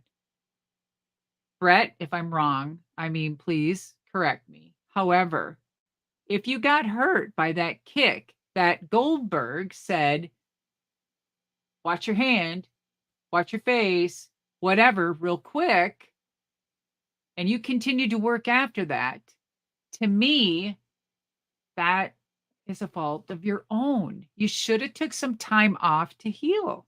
Just my perspective. I know that when I got my first concussion in Japan, I didn't choose to sit out, nor did I want to just heal.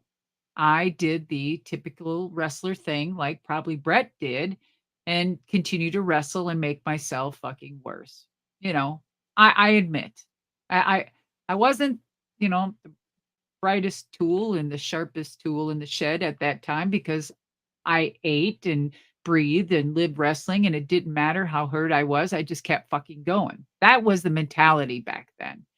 Now, I don't know.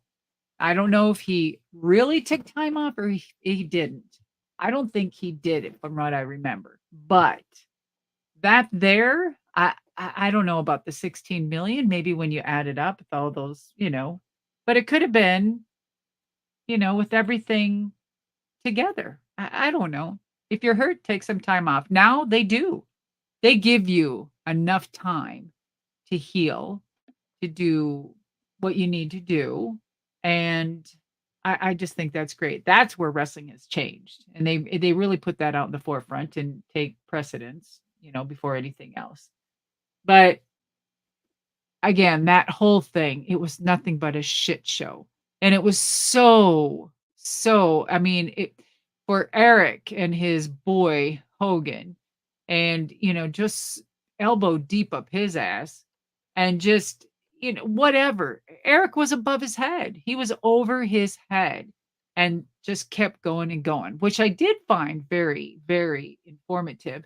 With some things you didn't realize the magnitude of really what went on behind the scenes with the CNN or the Ted Turner or AOL. When you have a lot of those head honchos and you have Eric trying to make decisions and then you have people playing him like a puppet, I could see where your hands are a little tied. But again, the downfall was promising everybody those hundreds of thousands and millions of dollars of contracts and treating other people like shit. Soon enough, karma bit you in the ass. Just my thought. There's that. I see we got some great Yeah, questions. and we do. You're gonna hear me say this more and more often, and let's brace our poll for this. I enjoy Eric Bischoff. I think he's wrestling's greatest politician. If it was a great idea, if it was his, and if it was a bad idea, Nash was booking, or he wasn't there, or he doesn't remember, it was somebody else's I fault. know it. I So, know it.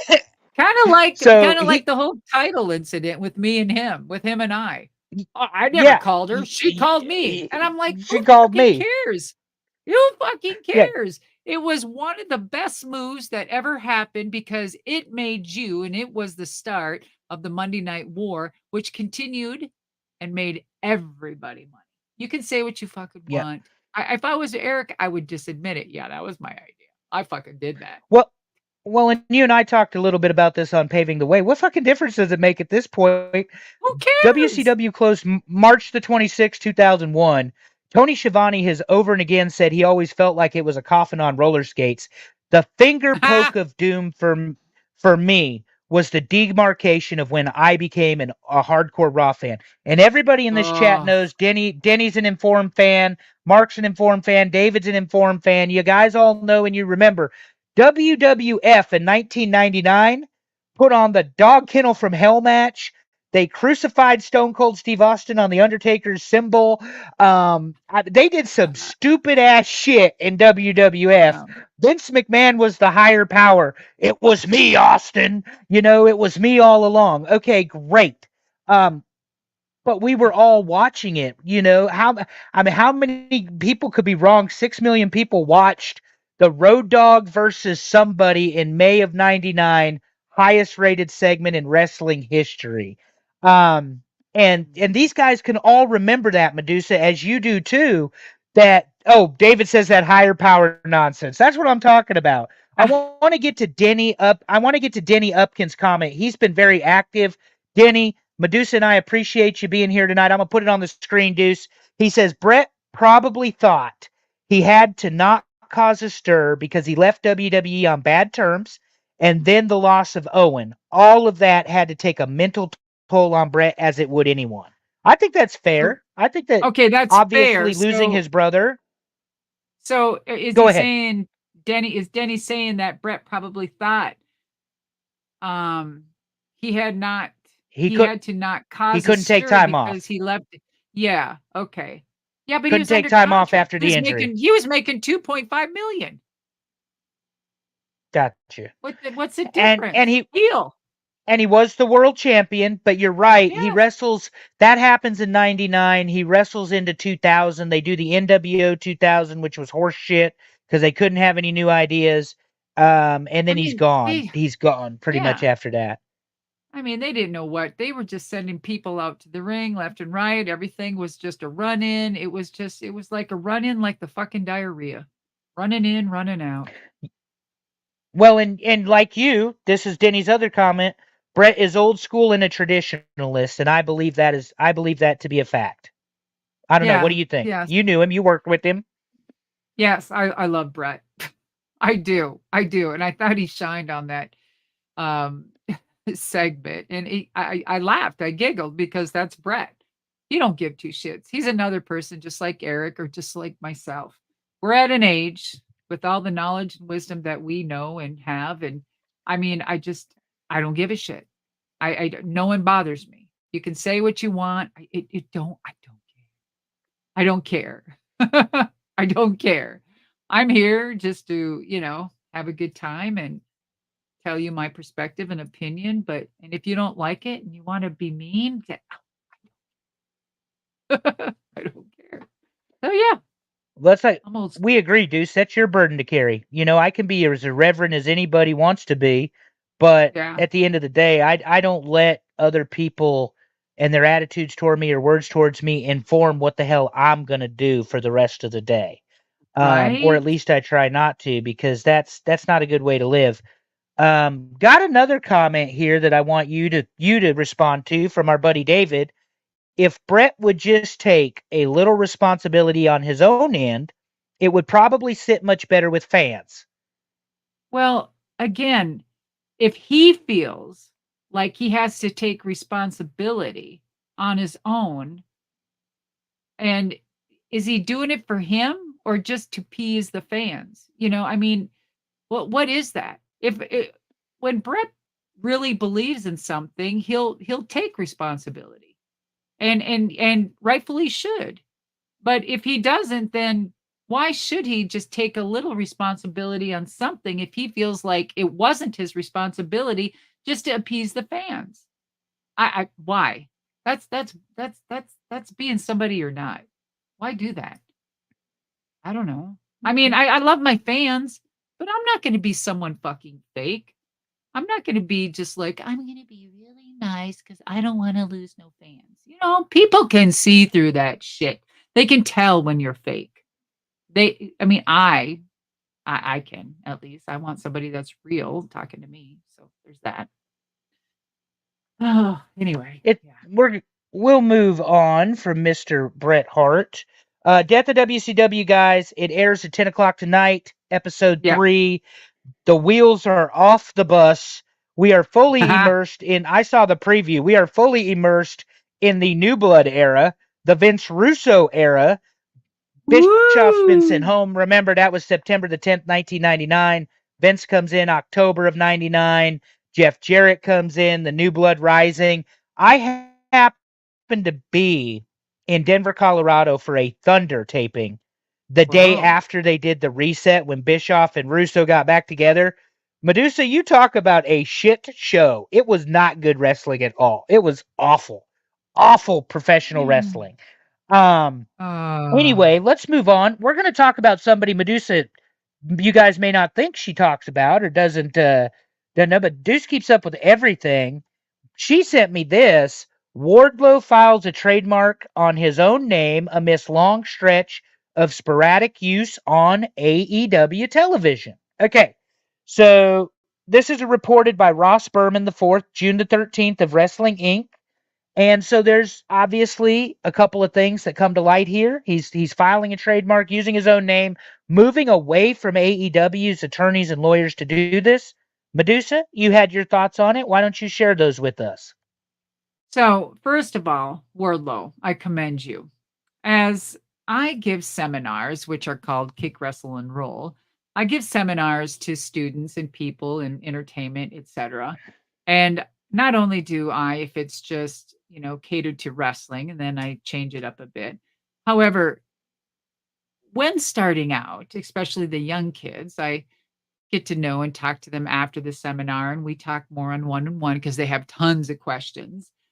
I don't just mainly talk about wrestling and spots and the ropes and bumps and whatever. I do talk about the business aspect. All right.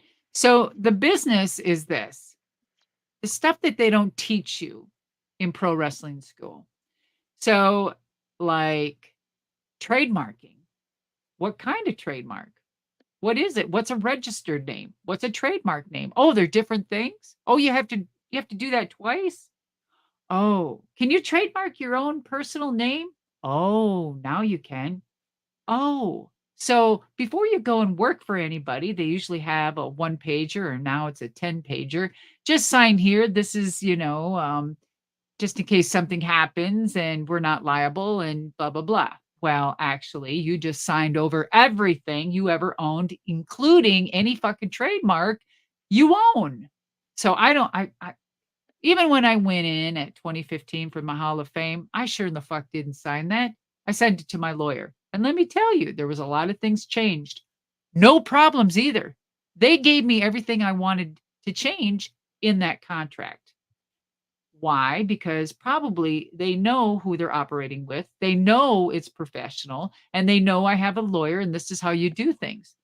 It's kind of like asking people for money that has been kidnapped and you want them back, right? Kind of like if we have hostages. You don't say, oh, here's $3 billion giving our hostages back. No, you fucking strong arm them. You threaten them in different ways or however eloquently, and you get your way. So, same thing. So, talking to the kids about trademarking, I talk about the medical, I talk about all of this stuff, all blah, blah, blah. So when I saw that, I thought that was impressive. And I hope other kids are doing that. Because when you first start out, you come up with a name or your name or whatever. And usually, when you're an independent contractor or you're first starting out, you have a name, let's say Madusa. So I started Madusa. Before I even wrestled, I came up with a name. And I wanted something because I did my due diligence and knowing that I wanted to go to Japan if I wanted to be taken seriously and get respect. That was my end goal when I even before I even started wrestling. So I knew that they loved American and I thought, God, I got to think of a name. So I basically based my name sort of going to Japan and making it Americanized because I knew it would get over. So I thought, okay, Kai Michelson and I said, oh, blah, blah, blah, blah, blah. MAD USA, made in the USA, Madusa. So it had to be symbolic and it had to be 3 syllables. So when you chant, it's easy to say. So I trademarked the name. And that's what I tell kids today. When you first start out, I don't care what name it is. If you're going to probably end up be wrestling with that name for 10 years before you even get discovered, right? Or you could be like today, you're just going straight into the PC. You're getting paid to train and you're making $75,000 a year. Fuck. I would have loved that. So when I saw this, I quick threw it over to Big Red and I said, my God, we got to talk about this. So either, Wardlow really like, hey, I better gain the immediate control of me and who I am, what I want to do. Or maybe there's some type of change going on. And maybe this is maybe it made him think that he's going to be freshening up something or leaving somewhere before he goes somewhere else. But again, hopefully, getting your trademark, if it's already used and you already signed something with another company, even though you go get it trademarked, they can actually go back and say, look, I use that name. It already was on TV. Even though they may not have filed it, they already have ownership and it gets really ugly and sticky. So, another thing, trademark isn't easy. It's like, holy shit, right? If you want t shirts, if you want video games, if you want books, if you want whatever, if you want voiceovers, did you know that not only do you have to trademark Madusa, but you have to trademark the logo, and that's another one. And then if you want to have hats, that's another category, and t-shirts. If you want video games, you have to pay for that too. It's it can get very expensive, but if you are serious about yourself, start thinking about all of that. And also get to know your CPA very well. Unless you're just really good at numbers and I just didn't have time and fuck that. I love it. See, this is the type of stuff that I like to get into is the business aspect of wrestling. Um, Madusa, for all of our listeners here, viewers, again, we thank you all for joining us. If you look up in the top left corner of your screen, there is an M there. Hmm. That M is Madusa's symbol. That M is on everything that we are going to do on behalf of Madusa. That is And Madusa's has brand. been. That is Even these and t-shirts. has I've had been. these t-shirts It for years. You can get these on Yep. my And website, by the way. it's not anything. And that's Madusa.com, by the way, for those of you playing along at home. Very easy to remember, Madusa.com. Great stuff there. Her book is there, forward by Paul Heyman, Hall of Famer, and the Wise Man, obviously, longtime friend of Madusa. She's also got her shirts, her hats, and much, much more. Blah, So blah. all of Okay, that's there's merch available. over there.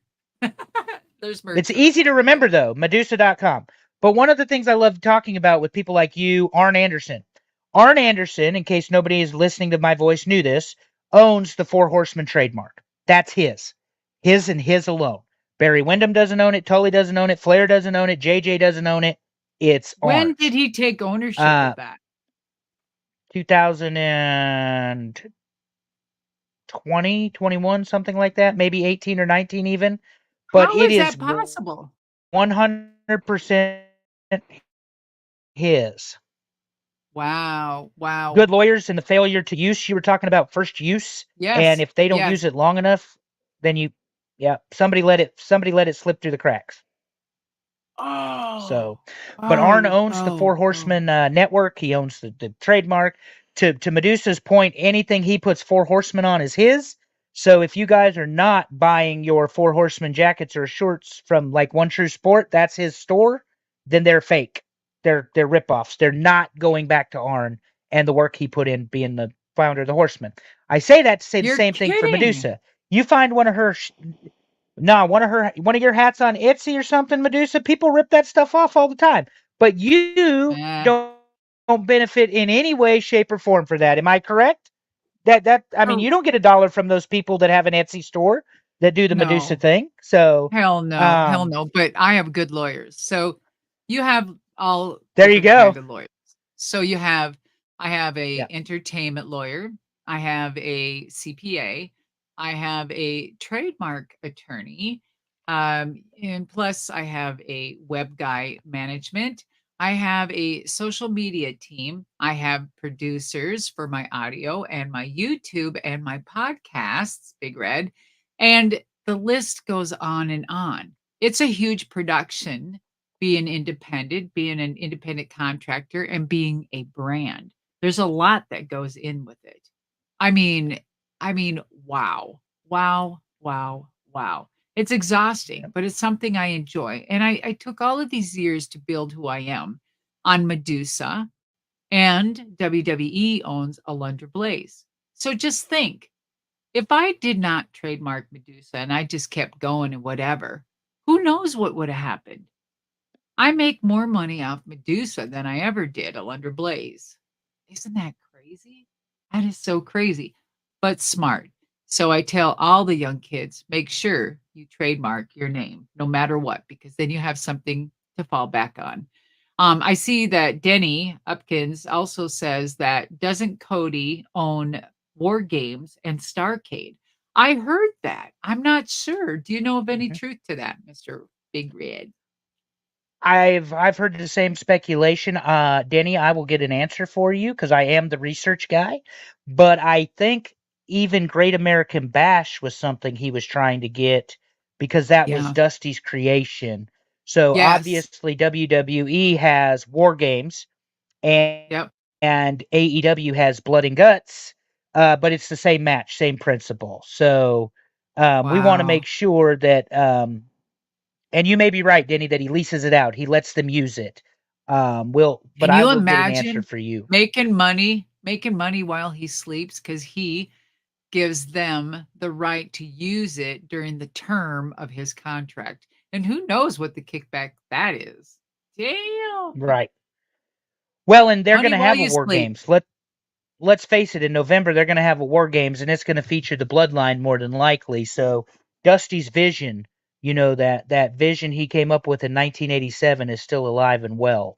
Uh, God, Man, almost 30, 40 years later. that's So, just crazy. Oh, okay. and All and, right. and Talk about heavy. speaking of visionaries and alive and well, we're going to close the show in only the way we know how, and that is with one Vincent Kennedy McMahon and the lawsuit with Janelle Woo! Grant. In a sealed filing, the United States Attorney Office for the Southern District of New York presented material to the federal court of a probe they have opened into the disgraced McMahon, World Wrestling Entertainment, and the WWE's ex-head of talent relation, one Johnny Laurinaitis, also known as Johnny Ace. Um, so this is going to stay the Janelle Grant case for 6 months, which means Wow. all of that lawsuit, they're not moving forward. The U.S. Attorney Damian Williams says this is not just dipping the toe in the water. And 5 months after Grant filed her allegations against McMahon, WWE and others, her attorney confirms the DOJ's long anticipated move is significant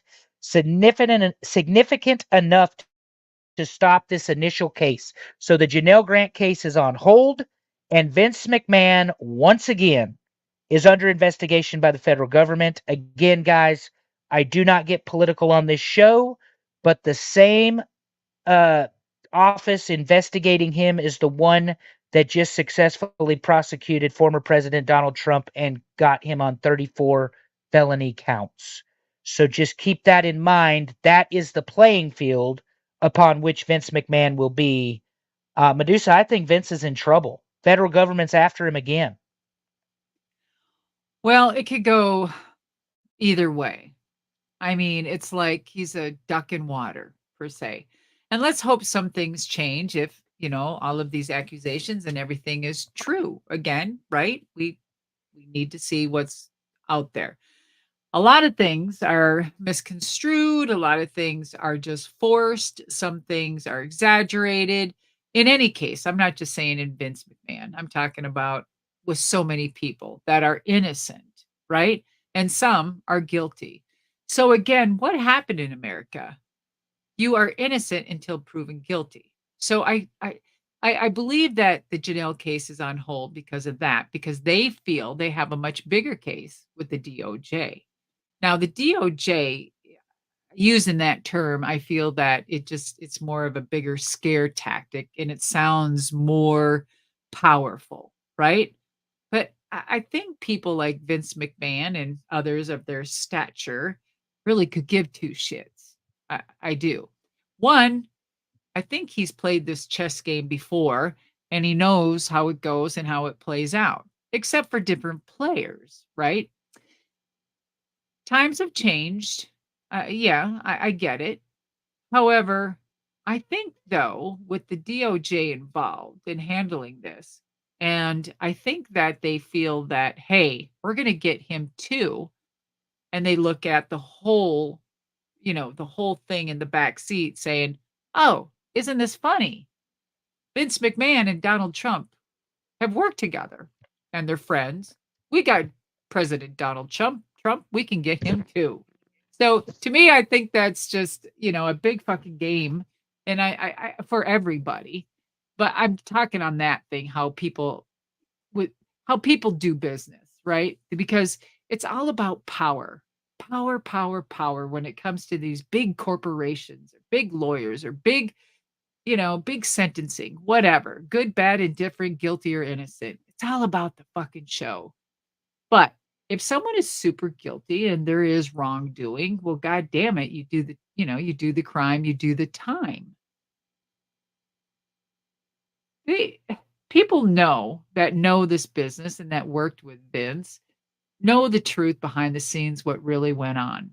A lot of us do. Seeing it is believing it. Again, even with my own eyes, I can't believe some of the shit. But with this incident, I don't know much, but I know prior things that have been true, and it makes you go, right? So, that being said, I I want people to get justice where justice is due. And if you do the crime, you should get the time. I think a lot of people that have money have been lucky enough to stand on legs because of money and get themselves and paid themselves out of situations by who they know, how they know, under the table bullshit. And that's something for the normal person, myself or you, and many out there could never afford such a reasoning or opportunity. But you know what? At the end of the day, my integrity, I don't know if I even could face myself every fucking day, knowing if I was that horrible of a person, right? So, again, some people are so polished. Some people are so good at bullshit that they don't even think that they're full of crap. They just live it themselves thinking they're the fucking greatest thing on the earth. And you know what? They're the ones that got to live with it. So, You can lose yourself or lose your voice or just get mad over some bullshit and get all stressed out. But at the end of the day, know that the power above, if you believe or whatever your spirit is, karma will have its day. Yeah, I think that's a pretty fair assessment. I'm also of the belief that Vince McMahon's probably a scumbag, but criminally he has done nothing yet. So whether or not, and I used Right? this analogy the other day, Medusa, and it's just the truth. I personally believe either O.J. Simpson killed his wife and her husband or knows who did, but Yes. he was exonerated, acquitted, and found not guilty. So it doesn't matter in a court in the United States any longer. No, Vince think McMahon about was found that. not guilty on the steroid trial, so it don't matter anymore. Um, Now we'll see how this goes. But like I said, I think Vince is probably a scumbag, and I think like you've indicated and alluded to on our other show, paving the way, that he was probably preparing to get rid of the company, to sell the company, to merge the company, whatever it was. Oh, yeah, There hell were yeah, because people that, he knew this was yeah, gonna go down. They know yeah. before there's even a corporate takeover. I mean, it happens in about 5 years. A corporate takeover takes about 5 years, and before that even starts, there's things or reasonings and rumblings of why a person or a huge corporation like this that was in business so many years and such a success that needs to do this. I mean, when he had a beautiful family to really take over and probably would have loved to. You don't think for 1 minute, I'm just if you don't think for 1 minute a bloodline like that in the family of their royalty within their own minds, don't sit down a year ahead of time and say, "I see this happening. We have 10 lawyers already working on this," a year before they even start dabbling in who would be interested and making themselves look good on the outside, kind of like they did with Saudi and paint this picture and they're worth all this money. And then all of a sudden they're going to put it out. Maybe we're playing, maybe we're going to put it out there that maybe we're thinking of selling.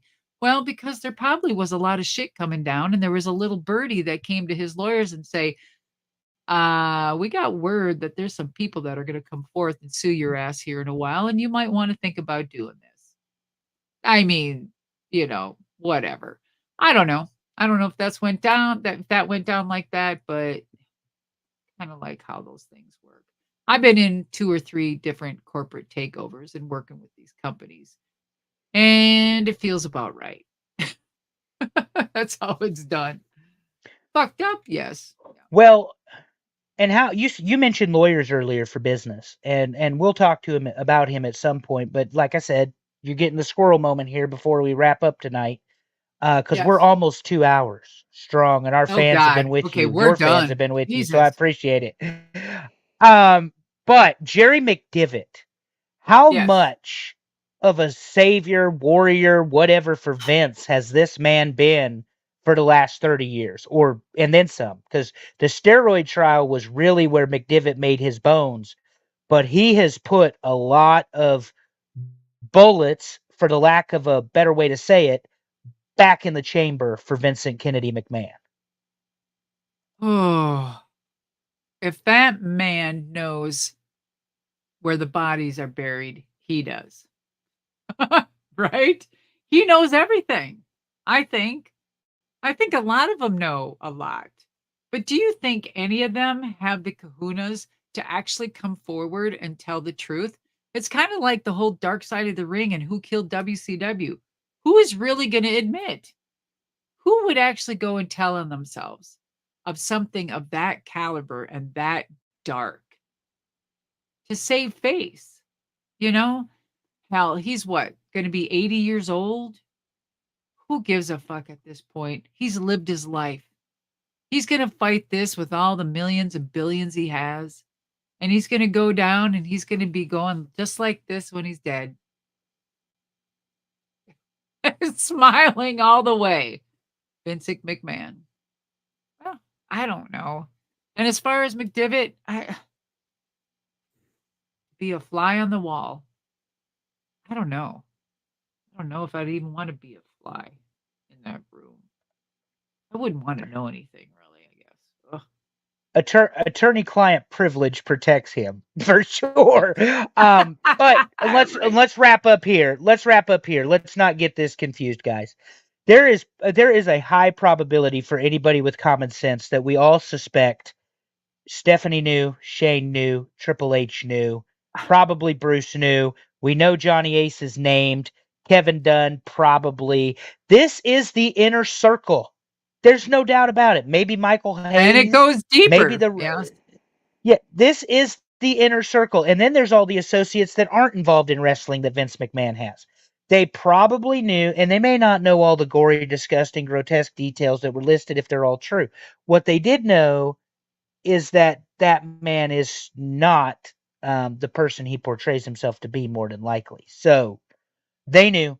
That's all I'm saying. They knew, Yeah. Yeah. and It's going to and be they all interesting. half of them don't work at the company anymore. But this shit is still not done. That's all I'm saying. By It ain't done design, yet. by design. It was all planned that way. That whole thing about Vince in charge and, going to be open on stock day when TKO started and when Stephanie took over, that was already pre-talked about 6 months beforehand, probably.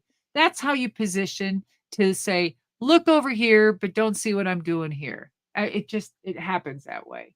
Just No. to paint the picture. And I don't know. I can't speak for them. I can't put words in their mouth, but it's just the perception is everything. Yep. Well, and that's my thing. You're way too close to have not known.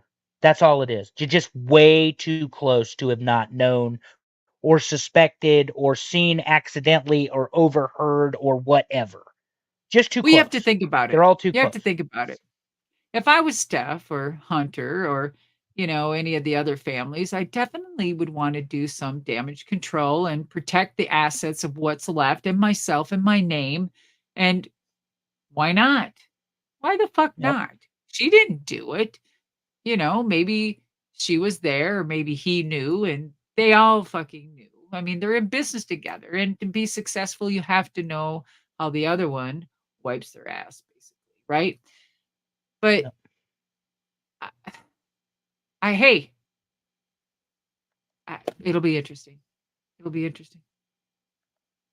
Well, and then, like I say, final thought on this, and we're going to close down for the night, is there are children involved. There are I grandchildren involved. know. I know. So, to your point, Medusa, we've talked about it even on Paving the Way. The the protective instinct of a Stephanie McMahon or of Shane's wife is Yeah. to keep the motherly instinct is to keep their Yes. children as far away from Grandpa Vince as possible. And Shane McMahon's left the You company a would couple think. times. You would think. So, And I bet Stephanie and Shane, I bet they're good parents. I know she's probably an excellent mom, a beautiful mom, and he's a great dad, and I'd do the same damn thing. I'd protect my family. yeah, and that's what I'm saying. They'd protect them. So, guys, we're right at 2 hours. Death of WCW starts here at 10 o'clock. Next Woo! Tuesday, 8 o'clock, One True Sport. Medusa and I will be back on Paving the Way. Medusa is talking about her longtime friend, main eventer for the Cauliflower Alley Club this year, Steve Borden, or better known as the man they call Sting. We're going to talk about Stinger, Mm, his time in WCW with Medusa, what's in the interesting. box, not Kevin Woo! Spacey. Oh, If you get that joke from Seven, what's in the box? It uh, was Lex uh, Luger. it Thanks to wasn't Medusa Jack in the Box either. seducing Sting. But we're going to talk about Rick Rude. We're going to talk about Sting. We're probably going to get to the Dangerous Alliance a little bit, and of A course little. Medusa's work with the Cauliflower Alley Club. As you all know, Medusa.com's the place to find all things Medusa, the merchandise, her book, very important, The Woman Who Would Be King. Um, it's a great story. I've started to read it because I got my copy not that long But ago. now but Uh, now I'm doing my audio book, so that'll be ready this fall. Also, don't there you forget, go. this Saturday, June 22nd, I'm doing a 12-hour stream on Twitch from 9 a.m. until 9 p.m. However, there's going to be intermittent things going on in between. We're going to have games, we're going to have interviews. We'll have grooming with Daisy. You can see how to groom a dog because I'm also a professional groomer. So I give little hints and tips, and people may have questions. We always have fun on the Twitch channel, thanks to my Mad Mod Squad and all the Mad Sub Squatter communities. Thank you. However, that big night being said, there is on Madusa.com, which you're going to be able to watch this stream live on YouTube and Facebook and Twitch. You're going to watch all of this for 12 hours. However, within the 12 hours, we are going to have a live auction. Live auction on Madusa.com. You have to go on Madusa.com to see the items and actually bid on the items live, like real time. This is fucking awesome. We already had it one time and the fans absolutely went nuts. You wouldn't believe what I have on there. I have one of my original WWE Alundra Blaze ring worn gear. Oh my God. And then I have some more gear on there. You guys will check it out. You can go to the website, it's on there now. But bidding is actually open I think it's at 6 a.m. or 9 a.m. that day on June 22nd. So you can start bidding early, but we start the auction at 6 p.m. and we go through piece by piece and it closes at 8:30. All bids will be in and every single item sells each time. It's incredible. We have 40 items this time. You're going to have to check it out, Andrew. Mr. Big Red. We can't hear you. You're done. You're done. Your shit ain't talking. That's because I turned my remote off. Look, I put thanks guys so much 28 times in the chat, but I mean it. And you got to love the internet on a Wednesday or Tuesday night, whatever night it is. But what I will love is this stream 12 hours. It's going to be awesome. So It'll I be cannot awesome. wait. I cannot wait for that, Madusa. I will At check it least to out. tune Oh, in. Yeah, and there's one of my mods, Mortis. Thank you, buddy. yeah. All right. So thank you for the 2-hour stream. Thank you for sticking around intermittently in and out. And I know there's going to be questions. I'm sure there's going to be stuff up there on the YouTube that I'll have to check out and we'll answer. So don't forget to listen and watch Paving the Way podcast with myself and Mr. Big Red Andrew Hermis. I want to say hummus. Well, you're going to be my big red hummus. That's it. Done. Anyway, There we're we going to be go. at Paving the Way on One True Sport next Tuesday at 8 p.m. All right. So I hope to see you all there. And until then, peace out and see ya.